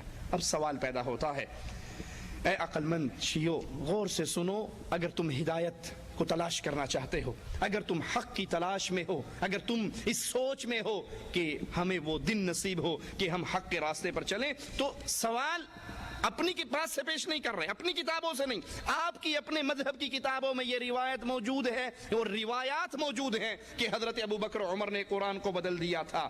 تو پھر اب سوال یہ پیدا ہوتا ہے کہ جب حضرت علی خود خلیفہ بنے، سوال پہ غور کیجئے گا، جب حضرت علی رضی اللہ عنہ وارضا خود خلیفہ بنے تو انہوں نے ابو بکر و عمر کے تبدیل شدہ قرآن کو ٹھیک کیوں نہیں کیا؟ مان لی ہم نے آپ کی روایات ایک لمحے کے لیے کہ ابو بکر و عمر نے قرآن کو بدل ڈالا، تحریف کر دی، آیات نکال دی، تو جب حضرت علی خود خلیفہ بنے تو انہوں نے ابو بکر و عمر کے تبدیل شدہ قرآن کو اسی حال میں کیوں رہنے دیا؟ اور یہ آیات جیسے نازل ہوئی تھی یا ایھا الرسول بلغ ما انزل الیک فی ولایت علی، اصل آیت یوں نازل ہوئی تھی بقول تمہارے۔ تو جب علی نے خلافت سنبھالی تھی تو ان آیات کو ان کی اصلی حالت میں کیوں تحریر نہیں کیا تھا؟ یہ تو حضرت علی پر سب سے بڑا واجب تھا کہ وہ قرآن کو جس کی صورت مسخ کر دی گئی اور جس کو بگاڑ دیا گیا اس کو اس کی اصلی حالت میں واپس لے کر آتے۔ اور اگر حضرت علی نے قرآن کو اصلی شکل میں نہیں لوٹایا اور تمہارے عقیدے کے مطابق ابو بکر و عمر نے اس کو بدل کر جرم عظیم کیا، تو پھر یہی جرم حضرت علی پر بھی لگ رہا ہے کہ انہوں نے طاقت ہونے کے باوجود، حکومت ہونے کے باوجود اس قرآن کو ویسی تبدیل شدہ کنڈیشن میں رہنے دیا، اس کو ٹھیک نہیں کیا۔ اگر ابو بکر و عمر نے تبدیل کرنے کا جرم کیا تو حضرت علی نے اس تبدیل شدہ کو باقی رکھنے کا جرم کیا۔ اب جو تمہیں پسند ہو اپنے لیے اختیار کر لو۔ ابو الفرج اصفہانی نے مقاتل طالبی صفحہ 88 142 اور صفحہ 188 پر جو طبع بیروت ہے اس میں ذکر کیا ہے، اور اربلی نے کشف الغمہ جلد نمبر 2 صفحہ 66 پر، اور ملا باقر مجلسی نے جلائے العیون صفحہ 582 پر لکھا ہے۔ یہ 3 کتابوں کے اندر یہ روایت موجود ہے۔ روایت سنیے، ان ابا بکر ابن علی ابن ابی طالب كان ممن قتل في كربلاء مع اخيه الحسين رضي الله عنهما وكذا قتل معهم ابن الحسين واسمه ابو بکر۔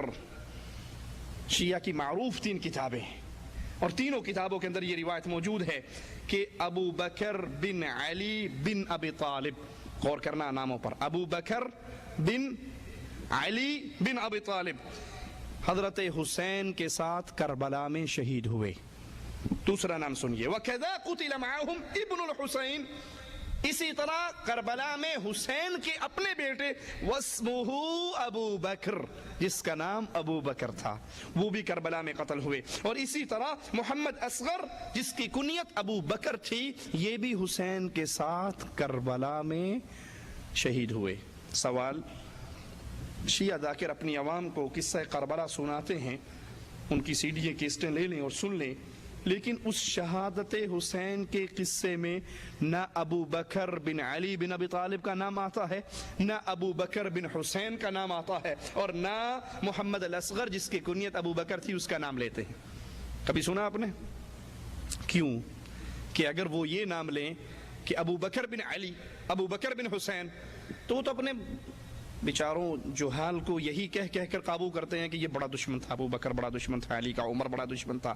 اگر وہ یہ نام لیں گے تو پبلک سوال کرے گی کہ علی نے اپنے بیٹے کا نام اپنے دشمن کے نام پہ کیوں رکھا؟ حسین نے اپنے بیٹے کا نام اپنے دشمن کے نام پہ کیوں رکھا؟ آپ تو ہمیں یہ بتاتے ہو کہ ابو بکر نعوذ باللہ اہل بیت کے دشمن تھے، حضرت فاطمہ کے دشمن تھے، حضرت فاطمہ کے گھر کے دروازے کو توڑا تھا، ان کے مال کو کھایا تھا، یہ سب جھوٹ بولتے ہو۔ جب ابو بکر واقعی اتنے بڑے دشمن تھے علی کی اور اہل بیت کی، تو پھر ابو بکر کے نام پر علی اپنے بیٹے کا نام کیوں رکھ رہے؟ کوئی اپنے دشمن کے نام پہ لخت جگر کا نام رکھتا ہے؟ صرف یہ کام علی نے نہیں بلکہ حسین نے بھی اپنے بیٹے کا نام ابو بکر رکھا، اور یہ دونوں ابو بکر حضرت حسین کے ساتھ کربلا کی جنگ کے اندر مارے گئے۔ رسول اللہ صلی اللہ علیہ وسلم کے دور میں بہت سے لوگ ایسے تھے جنہوں نے اللہ کے نبی صلی اللہ علیہ وسلم کو زندگی بھر ایک دفعہ دیکھا، اور یہ روایات شیعہ اور سنی دونوں کتابوں کے اندر تواتر کے ساتھ موجود ہیں۔ ایک شخص آتا، نبی کریم صلی اللہ علیہ وسلم کو دیکھتا اور واپس اپنی بستی میں لوٹ جاتا، پھر زندگی بھر دوبارہ نبی سے ملاقات اس کی نہ ہوتی۔ اب یہ جو لوگ ایک ملاقات کر کے واپس چلے گئے، یہاں تک کہ اللہ کے نبی فوت ہو گئے یا یہ لوگ فوت ہو گئے، تو یہ وہ لوگ ہیں جنہیں حضرت علی کی ولایت کے بارے میں کوئی علم، حضرت علی کی ولایت کے بارے میں انہیں کچھ پتا نہیں ہے۔ یہ آئے، ایک دفعہ نبی کو دیکھا، بیعت کی اور واپس چلے گئے، نہ انہوں نے حضرت علی کی ولایت کو مانا، نہ ان کے سامنے حضرت علی کی ولایت کے بارے میں کچھ بیان ہوا۔ اب سوال یہ پیدا ہوتا ہے، کیا ان کا اسلام ناقص رہے گا یا پورا رہے گا؟ جو ایک مرتبہ آ کر نبی کو دیکھ کر کلمہ پڑھ کر واپس چلے گئے، یہ مسلمان پورے رہے یا ناقص رہے؟ اور اگر آپ کہو کہ نہیں، چونکہ انہوں نے علی کی ولایت کو نہیں مانا، ان کا ایمان ناقص ہے، تو نعوذ باللہ ان کے ایمان کے نقص کی ذمہ داری کس پہ آتی ہے؟ خود رسول اللہ پر نہیں آتی؟ حدیث میں آتا ہے اللہ کے نبی اپنے اصحاب کے ساتھ بیٹھے ہوئے اور دور سے مٹی اڑتی ہوئی دیکھی، ایک شخص سوار پہنچا، آپ نے پوچھا کہاں سے آیا ہے؟ اس نے کہا اپنے وطن کو چھوڑا، بیوی بچوں کو چھوڑا، مال تجارت کو چھوڑا۔ کہا کیوں آئے ہو؟ کہا ایک سوال کرنے کے لیے آیا ہوں، مجھے ایک عمل بتا دیجئے جس کے کرنے سے میں اللہ کی جنت میں داخل ہو جاؤں۔ اللہ کے نبی صلی اللہ علیہ وسلم نے اس کو توحید، رسالت، نماز، روزہ، حج، زکوٰۃ، یہ چیزیں سمجھائیں، اور اس نے وہیں سے اپنی اونٹنی کو موڑا، کہا اس اللہ کی قسم جس نے آپ کو حق کے ساتھ بھیجا ہے، اس میں ایک رتی کے برابر نہ اضافہ کروں گا نہ کمی کروں گا۔ اس کی اونٹنی ڈگمگائی، وہ اوپر سے گرا، گردن ٹوٹی اور فوت ہو گیا۔ اب اللہ کے نبی نے اس کے سامنے علی کی ولایت کا ذکر نہیں کیا، اور اس نے بھی علی کی ولایت کو نہ تسلیم کیا، نہ اسے بیچارے کو خبر ہوئی۔ اور اللہ کے نبی صلی اللہ علیہ وسلم اپنے چہرے کو اس کے قریب کرتے ہیں اور کہتے ہیں کہ اس کے منہ میں فرشتے جنت کے میوے ڈال رہے تھے۔ اس نے تو حضرت علی کی ولایت کو نہیں مانا، نہ سنا اس کے بارے میں۔ تو جو مر گیا بغیر علی کی ولایت کو سنے، یہ مومن پورا رہا یا اس کا ایمان ناقص رہا؟ اور اگر تم کہو کہ ناقص رہا تو پھر یہ بتائیے اس نقص کی ذمہ داری کیا رسول اللہ پر واقع نہیں ہوتی کہ آپ نے اس کی تعلیم نہیں دی؟ تو اس رکن عظیم کی تعلیم دینا اگر اللہ کے نبی صلی اللہ علیہ وسلم کے ذمے تھی اور آپ نے اس کی تعلیم نہیں دی تو قصور کس کا نکلا؟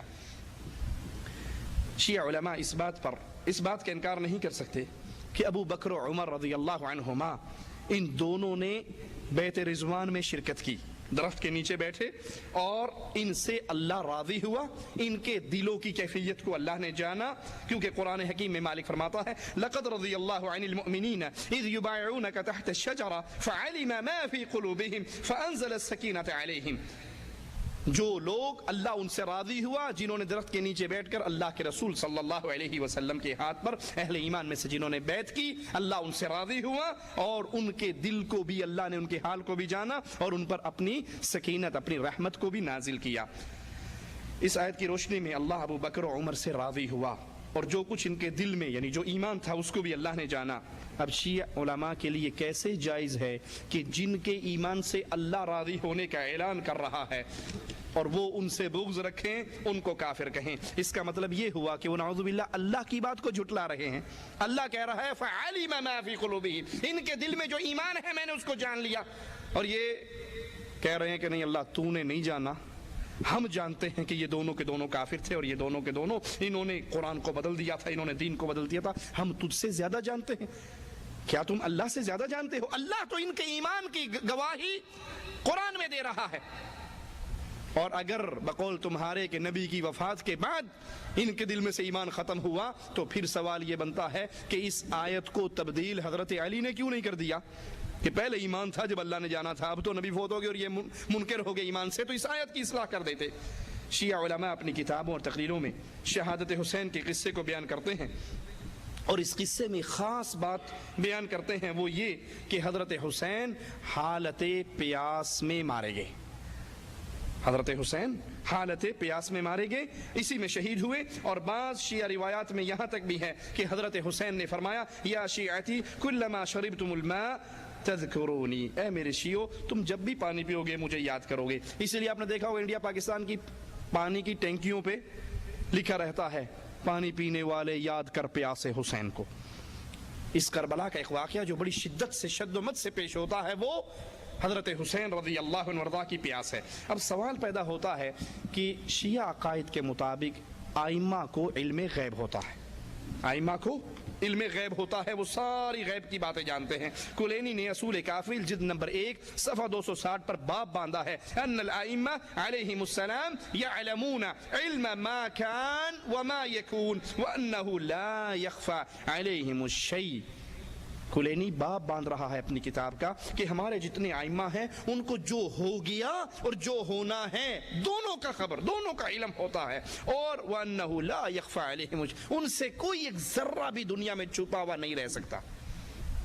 سمجھ آگئی بات؟ شیعہ ائمہ سارے غیب جانتے ہیں، تو پھر اگر یہ سب غیب جانتے ہیں تو کیا حضرت حسین کو یہ علم نہیں تھا کہ ابھی جنگ شروع ہو جائے گی اور میرے پاس جو پانی ہے وہ تھوڑا ہے، مجھے زیادہ پانی کی ضرورت پڑے گی؟ انہوں نے اس جنگ سے پہلے اپنے لیے پانی اکٹھا کیوں نہیں کیا؟ وہ سٹاک کیوں نہیں اکٹھا کر لیا؟ بندے کو پہلے سے پتا ہے میں سفر پہ جا رہا ہوں، مجھے یہ چیز کی ضرورت پڑے گی اور اس چیزوں کی وجہ سے میں مارا جاؤں گا، تو بندہ اس کو اگر علم ہو تو اکٹھا کر لیتا ہے نا۔ اگر آپ کے عقیدے کے مطابق حضرت حسین رضی اللہ عنہ کو علم غیب تھا تو انہوں نے اس پانی کو اپنے لیے پہلے ذخیرہ کیوں نہیں کر لیا؟ ایک اور سوال، دین اسلام تو رسول اللہ صلی اللہ علیہ وسلم کی زندگی میں پورا ہو چکا، جس کی دلیل قرآن حکیم میں ہے الیوم اکملت لکم دینکم، اور یہ مذہب رسول کریم صلی اللہ علیہ وسلم کی وفات کے بعد ظاہر ہوا، تو یہ برحق کیسے ہو سکتا ہے؟ اگر یہ حق ہوتا تو نبی کریم صلی اللہ علیہ وسلم کی زندگی میں اس مذہب کا ظہور ہونا چاہیے تھا۔ جب اللہ کے رسول صلی اللہ علیہ وسلم کی زندگی میں یہ موجود نہیں تھے اور دین پورا ہو گیا تھا تو یہ اہل حق کیسے ہو سکتے ہیں؟ وہ بڑا مشہور ایک مناظرہ ہے شیعہ اور ایک سنی عالم کا۔ سنی عالم مناظرے کے لیے آئے تو جوتی اٹھا کے اپنی بغل میں لے لی اور سٹیج پہ آگے بادشاہ کے سامنے مناظرہ ہو رہا تھا۔ شیعہ عالم نے کہا دیکھو یہ کتنا جاہل ہے، یہ مجھ سے مناظرہ کرنے آیا، اس کو یہ تمیز نہیں کہ جوتی وہاں اتار کر آتے ہیں، یہ جوتی بغل میں لے کر آیا۔ تو سنی عالم نے کہا کہ نہیں، اصل میں بات یہ نہیں ہے، بات یہ ہے کہ رسول اللہ صلی اللہ علیہ وسلم کے دور میں جو شیعہ تھے وہ جوتی چوری کر لیتے تھے، تو میں اسی لیے اٹھا کر لایا ہوں۔ تو اس نے کہا بیوقوف پاگل، اس دور میں تو شیعہ تھے ہی نہیں۔ کہتا بس یہی منوانا تھا میں نے آپ سے کہ آپ اس دور میں نہیں تھے، آپ بعد میں بنے، اور قرآن شریعت دین اسلام اس دور میں پورا ہو گیا۔ الیوم اکملت لکم دینکم، جب دین پورا ہوا آپ کا وجود نہیں تھا، آپ کا وجود بعد میں آیا، تو آپ برحق کیسے ہو سکتے ہو؟ اگر یہ مان لیا جائے کہ جیسے شیعہ کا عقیدہ ہے کہ علی، حسن، حسین کی بہت ساری کرامات ہیں اور وہ وفات کے بعد بھی دنیا میں تصرف کرتے ہیں، لوگوں کی مدد کرتے ہیں، اسی لیے آپ نے اکثر نعرے سنے ہوں گے، نعرے حیدری یا علی، نادی علی مظہر العجائب تجدہ عونا لک فی النوائب، میری کشتی مولا علی میری کشتی پار لگا دو. یہ مختلف نعرے ہیں. حضرت علی کو لوگ پکارتے ہیں، حضرت حسن کو پکارتے ہیں، حضرت حسین کو پکارتے ہیں، اور یہ عقیدہ رکھتے ہیں کہ حسن و حسین ہماری مدد بھی کرتے ہیں، ہمیں فائدہ بھی پہنچاتے ہیں. تو سوال پیدا ہوتا ہے کہ مرنے کے بعد مدد کی طاقت رکھنے والے علی، غور کیجئے گا، مرنے کے بعد مدد کی طاقت رکھنے والے علی، حسن، حسین رضوان اللہ علیہم اجمعین اپنی زندگی میں اپنی ذاتی مدد کیوں نہ کر سکے؟ اگر حضرت علی اب آ کر آپ کی کشتیاں پار لگاتے ہیں، اب آپ کی مدد کرتے ہیں، اب آپ کے دکھ اور غم کو دور کرتے ہیں، تو سوال یہ پیدا ہوتا ہے حضرت علی نے اپنی جان کی مدد خود اپنی مدد کیوں نہیں کر لی زندگی میں؟ حسن نے اپنی مدد کیوں نہیں کر لی؟ ان کے سامنے زہر والا کھانا لایا گیا، اور ابھی آپ نے ان کا عقیدہ سنا کہ آئمہ کو علم غیب ہوتا ہے. اس کا مطلب حضرت حسن کو پتا تھا اس کھانے میں زہر غیب تھا نا، جان بوجھ کے کھایا، نعوذ باللہ خودکشی کی. اس کا مطلب ہے پھر اگر یہ مان لیا جائے کہ ان کو غیب ہوتا ہے اور وہ کھانا جس میں زہر تھا انہوں نے کھا لیا، تو جان بوجھ کے زہر کھایا، جان بوجھ کے خودکشی کی، اپنے آپ کو موت کے حوالے کیا. اگر ان کے اندر بعد وفات کرامات ہیں اور اب وہ لوگوں کی مشکل کشائیاں اور حاجت روائیاں کرتے ہیں، تو حضرت علی رضی اللہ عنہ وارضاہ نے، حضرت حسن نے، حضرت حسین نے اپنی مدد خود کیوں نہیں کی؟ تمہاری اپنی روایات اور کتابوں کے اندر یہ روایت موجود ہے کہ حضرت حسین جب کوفے پہنچے تو ان سے کہا مجھے مدینے واپس جانے دو، یا مجھے کفار کی سرحد پہ جانے دو، یا مجھے یزید کے پاس جانے دو. یہ 3 شرطیں حضرت حسین کی کشف الغمہ کے اندر بھی موجود ہے. تو وہ مدد کرنے پر قادر تھے، وہ مشکل کشا تھے، وہ حاجت روا تھے، اپنی مدد انہوں نے کیوں نہیں کی؟ حضرت علی جب خلیفہ بنے اپنی حکومت کو مضبوط نہ کر سکے اور بالآخر شہید کر دیے گئے. حضرت علی مشکل کشا تھے تو اپنی مشکل کشائی کیوں نہ کر لی؟ حسن مجبور ہو گئے، خلافت معاویہ کے ہاتھ میں دے دی، اور ان کے عقیدے کے مطابق نعوذ باللہ ثم نعوذ باللہ معاویہ بہت بڑا کافر تھا، ظالم تھا، غاصب تھا. تو پھر بتائیے اس مشکل کشا نے مجبور ہو کر معاویہ کے ہاتھ میں ہاتھ کیوں دیا؟ کیوں بیعت کی؟ کیوں صلح کی؟ کیوں حکومت اس کے حوالے کر دی؟ اور اسی طرح حضرت حسین رضی اللہ عنہ وارضاہ، ان کو بھی کربلا کے اندر شہید کیا گیا. مدینے سے نکلے مکے آئے، مکے سے نکلے کوفے پہنچے، اور بالآخر پیاس سے شہید. جب مولا حسین آج مدد کر سکتے ہیں، آج مدد کر سکتے ہیں شہادت کے بعد، تو زندگی میں انہوں نے اپنی مدد کیوں نہیں کر لی؟ ایک اور سوال، شیعہ کا عقیدہ ہے کہ ابو بکر اور عمر نعوذ باللہ ثم نعوذ باللہ دونوں کے دونوں کافر تھے. مگر سوال یہ پیدا ہوتا ہے کہ رسول اللہ صلی اللہ علیہ وسلم کائنات کے افضل ترین انسان ان دونوں کافروں کے ساتھ کیسے دفن ہوئے؟ اگر تمہارا یہ عقیدہ مان لیا جائے کہ ابو بکر و عمر دونوں کافر تھے، تو حضرت رسول کریم صلی اللہ علیہ وسلم کے ساتھ ان دونوں کو کیسے دفن کیا گیا؟ اور جب ابو بکر و عمر کو رسول کے حجرے میں دفن کیا جا رہا تھا، شیر خدا علی کہاں تھے؟ انہوں نے کیوں نہیں کیا کہ یہ دونوں تو کافر ہیں، یہ ان دونوں نے تو قرآن کو بدلا ہے، یہ دونوں تو میری خلافت چھینی تھی، میں ان کو یہاں پر دفن نہیں ہونے دیتا، کیونکہ رسول کے ساتھ کوئی کافر دفن کرنا جائز نہیں. اگر ابو بکر عمر نعوذ باللہ ثم نعوذ باللہ تمہارے عقائد اور روایات کے مطابق کافر تھے، تو پھر اس ابو بکر عمر کو نبی کے ساتھ کیوں دفن کیا گیا؟ اس وقت اللہ کے رسول صلی اللہ علیہ وسلم کے ساتھ ہی حضرت علی کیوں نہ کھڑے ہوئے، حضرت حسن کیوں نہ کھڑے ہوئے، اور حضرت حسین کیوں نہ کھڑے ہوئے؟ انہوں نے رکاوٹ کیوں نہیں ڈالی کہ میں ان کو یہاں دفن نہیں کرنے دیتا؟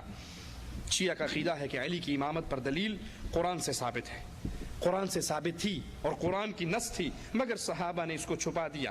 شیعہ کا یہ دعویٰ جھوٹا ہے، کیونکہ صحابہ کرام کو ہم دیکھتے ہیں انہوں نے ان احادیث کو خفیہ نہیں رکھا، ان احادیث کو نہیں چھپایا جن احادیث سے یہ حضرت علی کی امامت پر دلیل پکڑتے ہیں. جیسے کہ اللہ کے رسول صلی اللہ علیہ وسلم کی حدیث ہے، آپ نے فرمایا علی کو انت منی بمنزلت ہارون، بمنزلت ہارون من موسیٰ، کہ میرا اور تیرا مقام وہی ہے، تجھے میرے ساتھ وہی تیرا رشتہ میرے ساتھ ہے جو موسیٰ علیہ السلام کے ساتھ ہارون کا تھا. اب یہ روایت کرنے والے صحابہ کرام ہیں، اگر قرآن سے حضرت علی کی امامت کی نص بقول تمہارے صحابہ نے نکالی تو اس روایت کو کیوں نہ چھپایا؟ اس روایت کو بھی تو صحابہ چھپا سکتے تھے. شیعہ کا عقیدہ ہے کہ ابو بکر و عمر علی کی خلافت چھیننے میں کامیاب رہے. سوال پیدا ہوتا ہے کہ ابو بکر و عمر و عثمان سے ابو بکر عمر عثمان نے خلافت چھین کر اپنی ذات کے لیے کیا فائدہ اٹھایا؟ اور قیامت تک اس جواب کا اس سوال کا کوئی جواب نہیں دے سکتا۔ مان لیتے ہیں حضرت علی سے خلافت ابو بکر، عمر، عثمان ان تینوں نے چھینی، لیکن اپنی ذات کے لیے کیا فائدہ اٹھایا؟ اگر انہوں نے حضرت علی سے یہ حق چھینا ابو بکر نے، تو چھیننے کے بعد وفات سے پہلے یہ حق اپنے بیٹے عبد الرحمن کو کیوں نہیں دے دیا؟ خلافت اپنے بیٹے کو کیوں نہیں دے کر گئے؟ چھینا نا، اپنی ذات کے لیے چھینا، اپنے خاندان کے لیے چھینا، تو مرتے ہوئے خلافت عمر کے حوالے کیوں کر کے گئے؟ اپنے بیٹے کو دینی تھی۔ اگر ذات کے لیے چھینا ہے، ذاتی فائدہ اٹھانا ہے، بیت المال سے پیسہ لینا ہے، بیت المال پہ قبضہ کرنا مقصود تھا، تو پھر ابو بکر نے وفات سے پہلے خلافت کا بوجھ حضرت عمر کے سر پہ کیوں ڈالا؟ اور پھر حضرت عمر نے وفات سے پہلے حضرت عمر نے یہ خلافت اپنے بیٹے عبداللہ کو کیوں نہیں دے دی؟ بلکہ حضرت عمر نے خلافت کے لیے جو کمیٹی تشکیل دی، اس کمیٹی کے اندر بھی عبداللہ ابن عمر کو شامل نہیں کیا، اپنے بیٹے کو اس کمیٹی میں شامل، اس کا رکن ہی نہیں بنایا، ان کے امیدواروں میں رکھا ہی نہیں۔ اگر ابو بکر و عمر نے اپنی ذات کے لیے یہ حکومتیں چھینی تھی، اپنی ذات کا فائدہ اٹھانا مقصود تھا، تو پھر انہوں نے اپنے بیٹوں کو کیوں نہیں دی؟ حضرت عثمان رضی اللہ عنہ وارضاہ نے اگر حضرت علی سے حکومت اپنی ذات کے لیے چھینی تھی تو کیا فائدہ اٹھایا؟ عثمان کی وفات کے قریب ان کے پاس ایک اونٹ تھا، ایک اونٹ، اور وہ بھی انہوں نے باغیوں سے کہا تھا یہ اونٹ میں نے اللہ کے گھر کی زیارت کے لیے رکھا ہوا، پینے کے لیے پانی نہیں تھا۔ اور جب عثمان خلافت پر نہیں آئے تھے، اس سے پہلے حضرت عثمان کے 5000 زر خرید غلام ان کے کاروبار کو چلاتے تھے۔ مدینے کے اندر ان کے جانور پورے نہیں آتے تھے جن کو مدینے سے باہر منتقل کیا جاتا تھا۔ جس بندے کا کاروبار چلانے کے لیے 5000 زر خرید غلام تھے، جس کے پاس جانوروں کا اتنا بڑا سٹاک تھا، لیکن جب وہ مسلمانوں کی خلافت پر بیٹھا تو سب اللہ کے نام پہ تقسیم کرنا شروع کر دیا، اور آخری لمحات میں ان جانوروں میں سے عثمان کے پاس صرف ایک اونٹ تھا، اور اس کے بارے میں بھی کہتے تھے کہ یہ اونٹ میں نے صرف رب کے گھر کی زیارت کے لیے رکھا ہے۔ حضرت عمر رضی اللہ عنہ وارضاہ کو شہد، بیماری میں شہد کی استعمال کرنے کی ضرورت پڑی، اور شہد بیت المال میں موجود تھا، تو منبر پہ کھڑے ہو کر مسلمانوں سے کہتے ہیں لوگو مجھے شہد کھانے کی حاجت ہے، اطباء نے مجھے شہد کھانے کا کہا ہے، مسلمانوں کے بیت المال میں ہے، اگر تم سب اجازت دو گے تو میں کھاؤں گا۔ ابو بکر اپنے گھر کا خرچہ چلانے کے لیے کپڑے کا کاروبار کرتے ہوئے نظر آتے ہیں، اور یہ دونوں خلیفہ وفات سے پہلے حضرت ابو بکر نے اونٹنی، ایک پیالہ اور ایک چادر، 3 چیزیں حضرت عمر کی طرف روانہ کر کے کہا کہ یہ بطور خلیفہ میں نے مسلمانوں کے بیت المال سے لی تھی، اب جو میرے بعد خلیفہ بنے گا یہ اس کا حق ہے، یہ اس تک پہنچا دی جائے۔ اپنے گھر کے بارے میں حضرت عمر اور حضرت ابو بکر دونوں وصیت کرتے ہیں کہ ہمارا یہ گھر بیچ کر جو وظیفہ ہم بیت المال سے مسلمانوں کا نظام چلانے کے لیے لیتے رہے وہ سارا کا سارا واپس کر دو۔ اگر ابو بکر، عمر، عثمان نے خلافت اپنی ذات کے لیے غصب کی تو فائدہ کیا اٹھایا؟ اپنے لیے کون سے محلات کھڑے کیے؟ اپنی اولاد کے لیے کون سا انہوں نے ایک سسٹم بنا کر گئے؟ بلکہ وہ تو آخری وقت تک کہتے رہے کہ یہ چیز بیت المال سے مسلمانوں کی اجازت ملے گی تو میں لے کر استعمال کر سکتا ہوں۔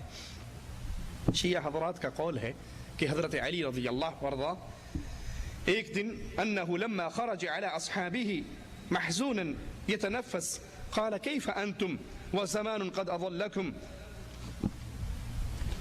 حضرت علی اپنے اصحاب کی طرف آئے بڑے پریشان اور کہا اس وقت تمہارا کیا حال ہوگا جب زمانے کے اندر ایسا وقت آئے گا کہ اللہ کی حدود کو توڑ دیا جائے گا، وَيُتَّخَذُ الْمَالُ دُوَلًا، مال بیت المال کو لوگ اپنی ذاتی چیز سمجھنے لگیں گے، وَيُعَادُ فِيهِ أَوْلِيَاءُ اللَّهِ، اللہ کے دوستوں سے دشمنی کی جائے گی، وَيُوَالَ فِيهِ أَعْدَاءُ اللَّهِ، اور اللہ کے دشمنوں سے دوستی کی جائے گی، اللہ کے دوستوں سے دشمنی ہوگی اور اللہ کے دشمنوں سے دوستی ہوگی۔ قالوا یا امیر المؤمنین فإن أدركنا ذلك الزمان، لوگوں نے کہا امیر مومنین اگر اس وقت کو، اس زمان کو ہم پالیں، فكيف نصنع، تو پھر ہم کیا کریں؟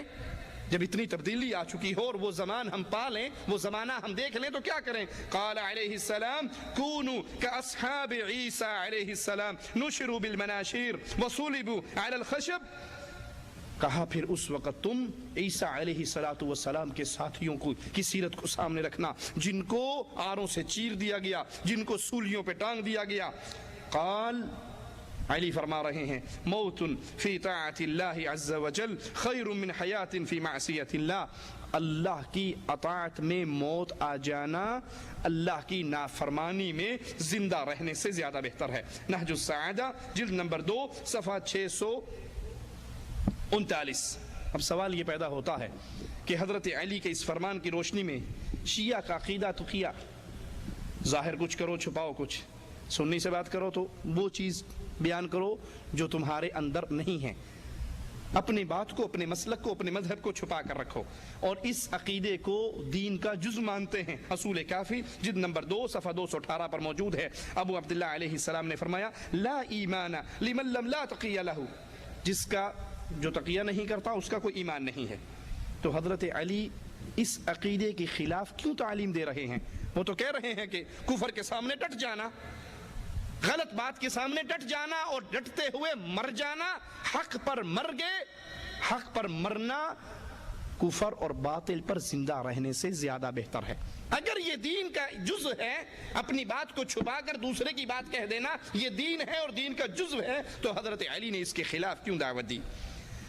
شیعہ کا عقیدہ ہے کہ ابو بکر منافق تھے، نعوذ باللہ ثم نعوذ باللہ۔ تو سوال پیدا ہوتا ہے کہ ہجرت کے وقت ابو بکر صدیق رضی اللہ عنہ وارضا نے نبی کے ساتھ جانے کا فیصلہ کیوں کیا؟ جبکہ وہ اپنی قوم میں موجود تھے، کفار ان کو پکڑنا چاہتے تھے، تو ابو بکر نے نبی کا ساتھ کیوں دیا؟ اگر وہ نعوذ باللہ منافق تھے، اوپر سے مسلمان ہوئے تھے، اندر سے کافر تھے، تو ہجرت کے سفر میں اللہ کے رسول صلی اللہ علیہ وسلم کا ساتھ ابو بکر صدیق رضی اللہ عنہ وارضا نے کیوں دیا؟ کہتے ہیں کہ اگر یہ کہیں کہ ابو بکر نے دنیاوی مال کے فائدے کے لیے نبی کے ساتھ ملے، منافق تھے، اندر سے کافر تھے، تو جب رسول اللہ صلی اللہ علیہ وسلم تنہا اکیلے مکے سے نکلے تو وہ کون سا فائدہ تھا، وہ کون سی مصلحت تھی جس کے لیے ابو بکر رضی اللہ عنہ نے نبی کا ساتھ دیا؟ حالانکہ ڈر یہ تھا کہ کفار کہیں اللہ کے نبی کے ساتھ ساتھ ان کو بھی قتل نہ کر دیں۔ یہ تو ابو بکر صدیق رضی اللہ عنہ پہ جھوٹ اور تہمت ہے۔ ابو بکر رضی اللہ عنہ نے مالی فائدے کے لیے ہجرت میں آپ کا ساتھ نہیں دیا، بلکہ ہجرت کے پورے سفر میں ابو بکر صدیق رضی اللہ عنہ اپنا مال نبی کریم پہ خرچ کرتے رہے۔ ان کا عقیدہ ہے کہ صحابہ نبی کریم کی وفات کے بعد مرتد ہو گئے، تو سوال پیدا ہوتا ہے کہ ان صحابہ نے پھر مسیلمہ کذاب کے ساتھ، جھوٹی نبوت کے دعوے داروں کے ساتھ، مرتد ہو جانے والے عرب قبائل کے ساتھ، زکوٰۃ کا انکار کر دینے والے قبائل کے ساتھ ان صحابہ کرام نے جنگ کیوں کی؟ ان کو قتل کیوں کیا؟ اگر صحابہ خود ہی مرتد ہو گئے تھے تو مسیلمہ کذاب سے جنگ کیوں ہوئی؟ خالد بن ولید کیوں لشکر لے کر نکلے؟ صحابہ کرام کیوں لشکر لے کر نکلے؟ اگر واقعی یہ مرتد ہو گئے تھے تو وہ جو مرتد ہو چکے تھے ان کو واپس اسلام میں کیوں لے کر آئے؟ علی نے کسی کو کافر نہیں کہا، حضرت علی رضی اللہ عنہ نے کسی کو کافر نہیں کہا، نہ خوارج کو، حالانکہ خارجیوں نے آپ کے خلاف خروج کیا، آپ کو تکلیف دی، آپ سے جنگ کی، آپ نے ان کو بھی کافر نہیں کہا۔ تو سوال پیدا ہوتا ہے کہ یہ حضرات حضرت علی کی تباہ کیوں نہیں کرتے، اور کبار صحابہ اور نبی کی ازواج مومنوں کی ماؤں کی تکفیر کیوں کرتے ہیں، جبکہ علی رضی اللہ عنہ وارضا نے اپنے ساتھ جنگ کرنے والے خارجیوں کو اور دوسروں کو بھی کافر نہیں کہا، بلکہ جب خوارج کے بارے میں حضرت علی رضی اللہ عنہ وارضا سے سوال ہوا تو آپ سے پوچھا گیا هل هم کفرا، یہ خارجی کافر ہیں؟ قال هم من الكفر قد فروا، نہیں یہ تو کفر سے بھاگ کر آئے ہیں۔ قال اذن هم منافقون، کیا یہ خارجی منافق ہیں؟ قال لا ان المنافقین لا يذكرون الله الا قليلا، نہیں یہ منافق بھی نہیں، کیونکہ منافق تو بہت تھوڑا اللہ کا ذکر کرتے ہیں اور یہ خارجی تو بہت اللہ کا ذکر کرتے ہیں۔ قال فما تقول فيهم يا ابا الحسن والحسين، اے حسن و حسین کے بابا پھر ان خارجیوں کے بارے میں آپ کیا کہتے ہیں؟ فرمایا قال اقول فيهم اخوان قد بغوا علينا والله لا نبدأهم بقتال الا اذا بدأنا، اللہ کی قسم یہ ہمارے بھائی ہیں جنہوں نے ہمارے اوپر بغاوت کی ہے، اور ہم ان سے اس وقت تک قتال نہیں کرتے جب تک یہ خود ہمارے ساتھ قتال کرنے پر تیار نہ ہو جائیں۔ نہج البلاغہ صفحہ 325 اور صفحہ 340 پر ہے کہ حضرت عمر رضی اللہ عنہ وارضا حضرت علی سے بہت سے مسائل میں مشورہ کیا کرتے تھے، اور شیعہ کا عقیدہ ہے کہ عمر ظالم تھے، غاصب تھے، نعوذ باللہ کافر تھے۔ تو سوال پیدا ہوتا ہے کہ عمر ظالم کافر ہوتے ہوئے اہل حق سے مشورہ کیوں کرتے تھے، حضرت علی سے مشورہ کیوں کرتے تھے، اور حضرت علی ایک ظالم کو، ایک غاصب کو مشورے دیا کیوں کرتے تھے؟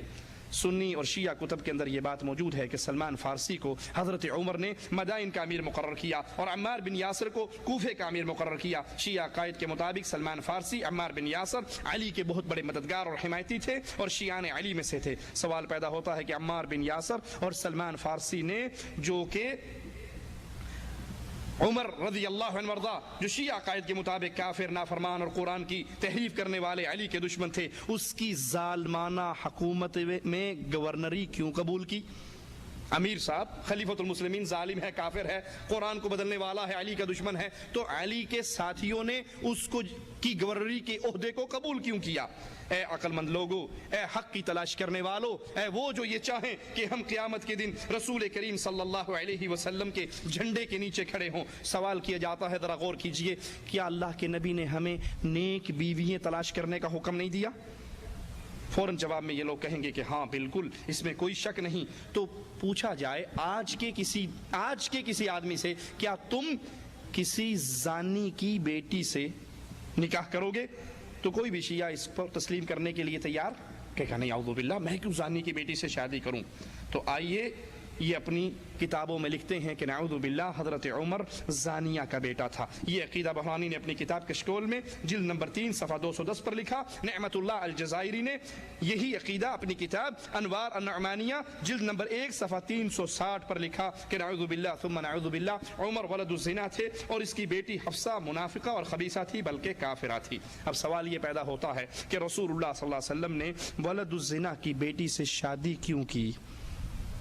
انا للہ و انا الیہ راجعون۔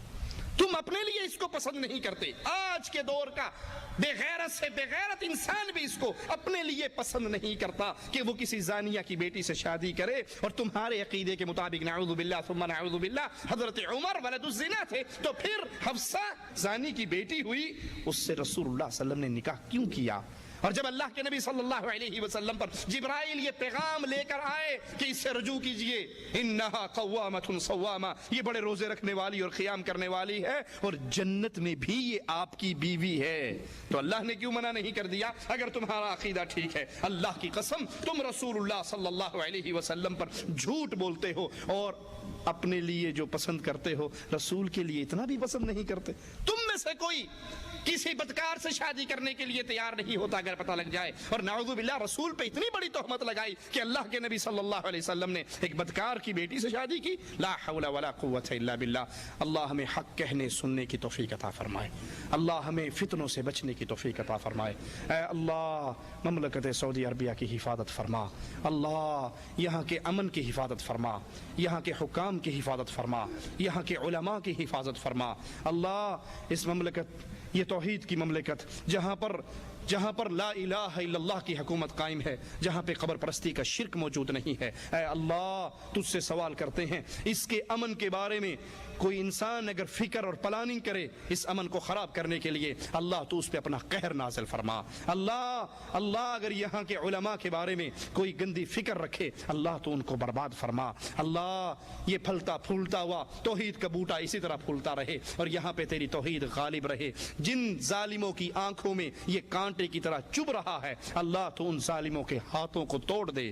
اللہ وہ سوچیں جو اس پیارے ملک کے خلاف سوچتی ہیں، اللہ ان دماغوں کو شل کر دے اور ہمیں اپنے نبی کی محبت عطا فرما، اس کے صحابہ کی محبت عطا فرما، اہل بیت کی محبت عطا فرما، اسی پہ قائم رکھ، اسی پہ زندہ رکھ اور اسی پہ موت عطا فرما۔ اقول قولی ھذا واستغفر اللہ لی ولکم ولسائر المسلمین فاستغفروہ انہ هو الغفور الرحیم۔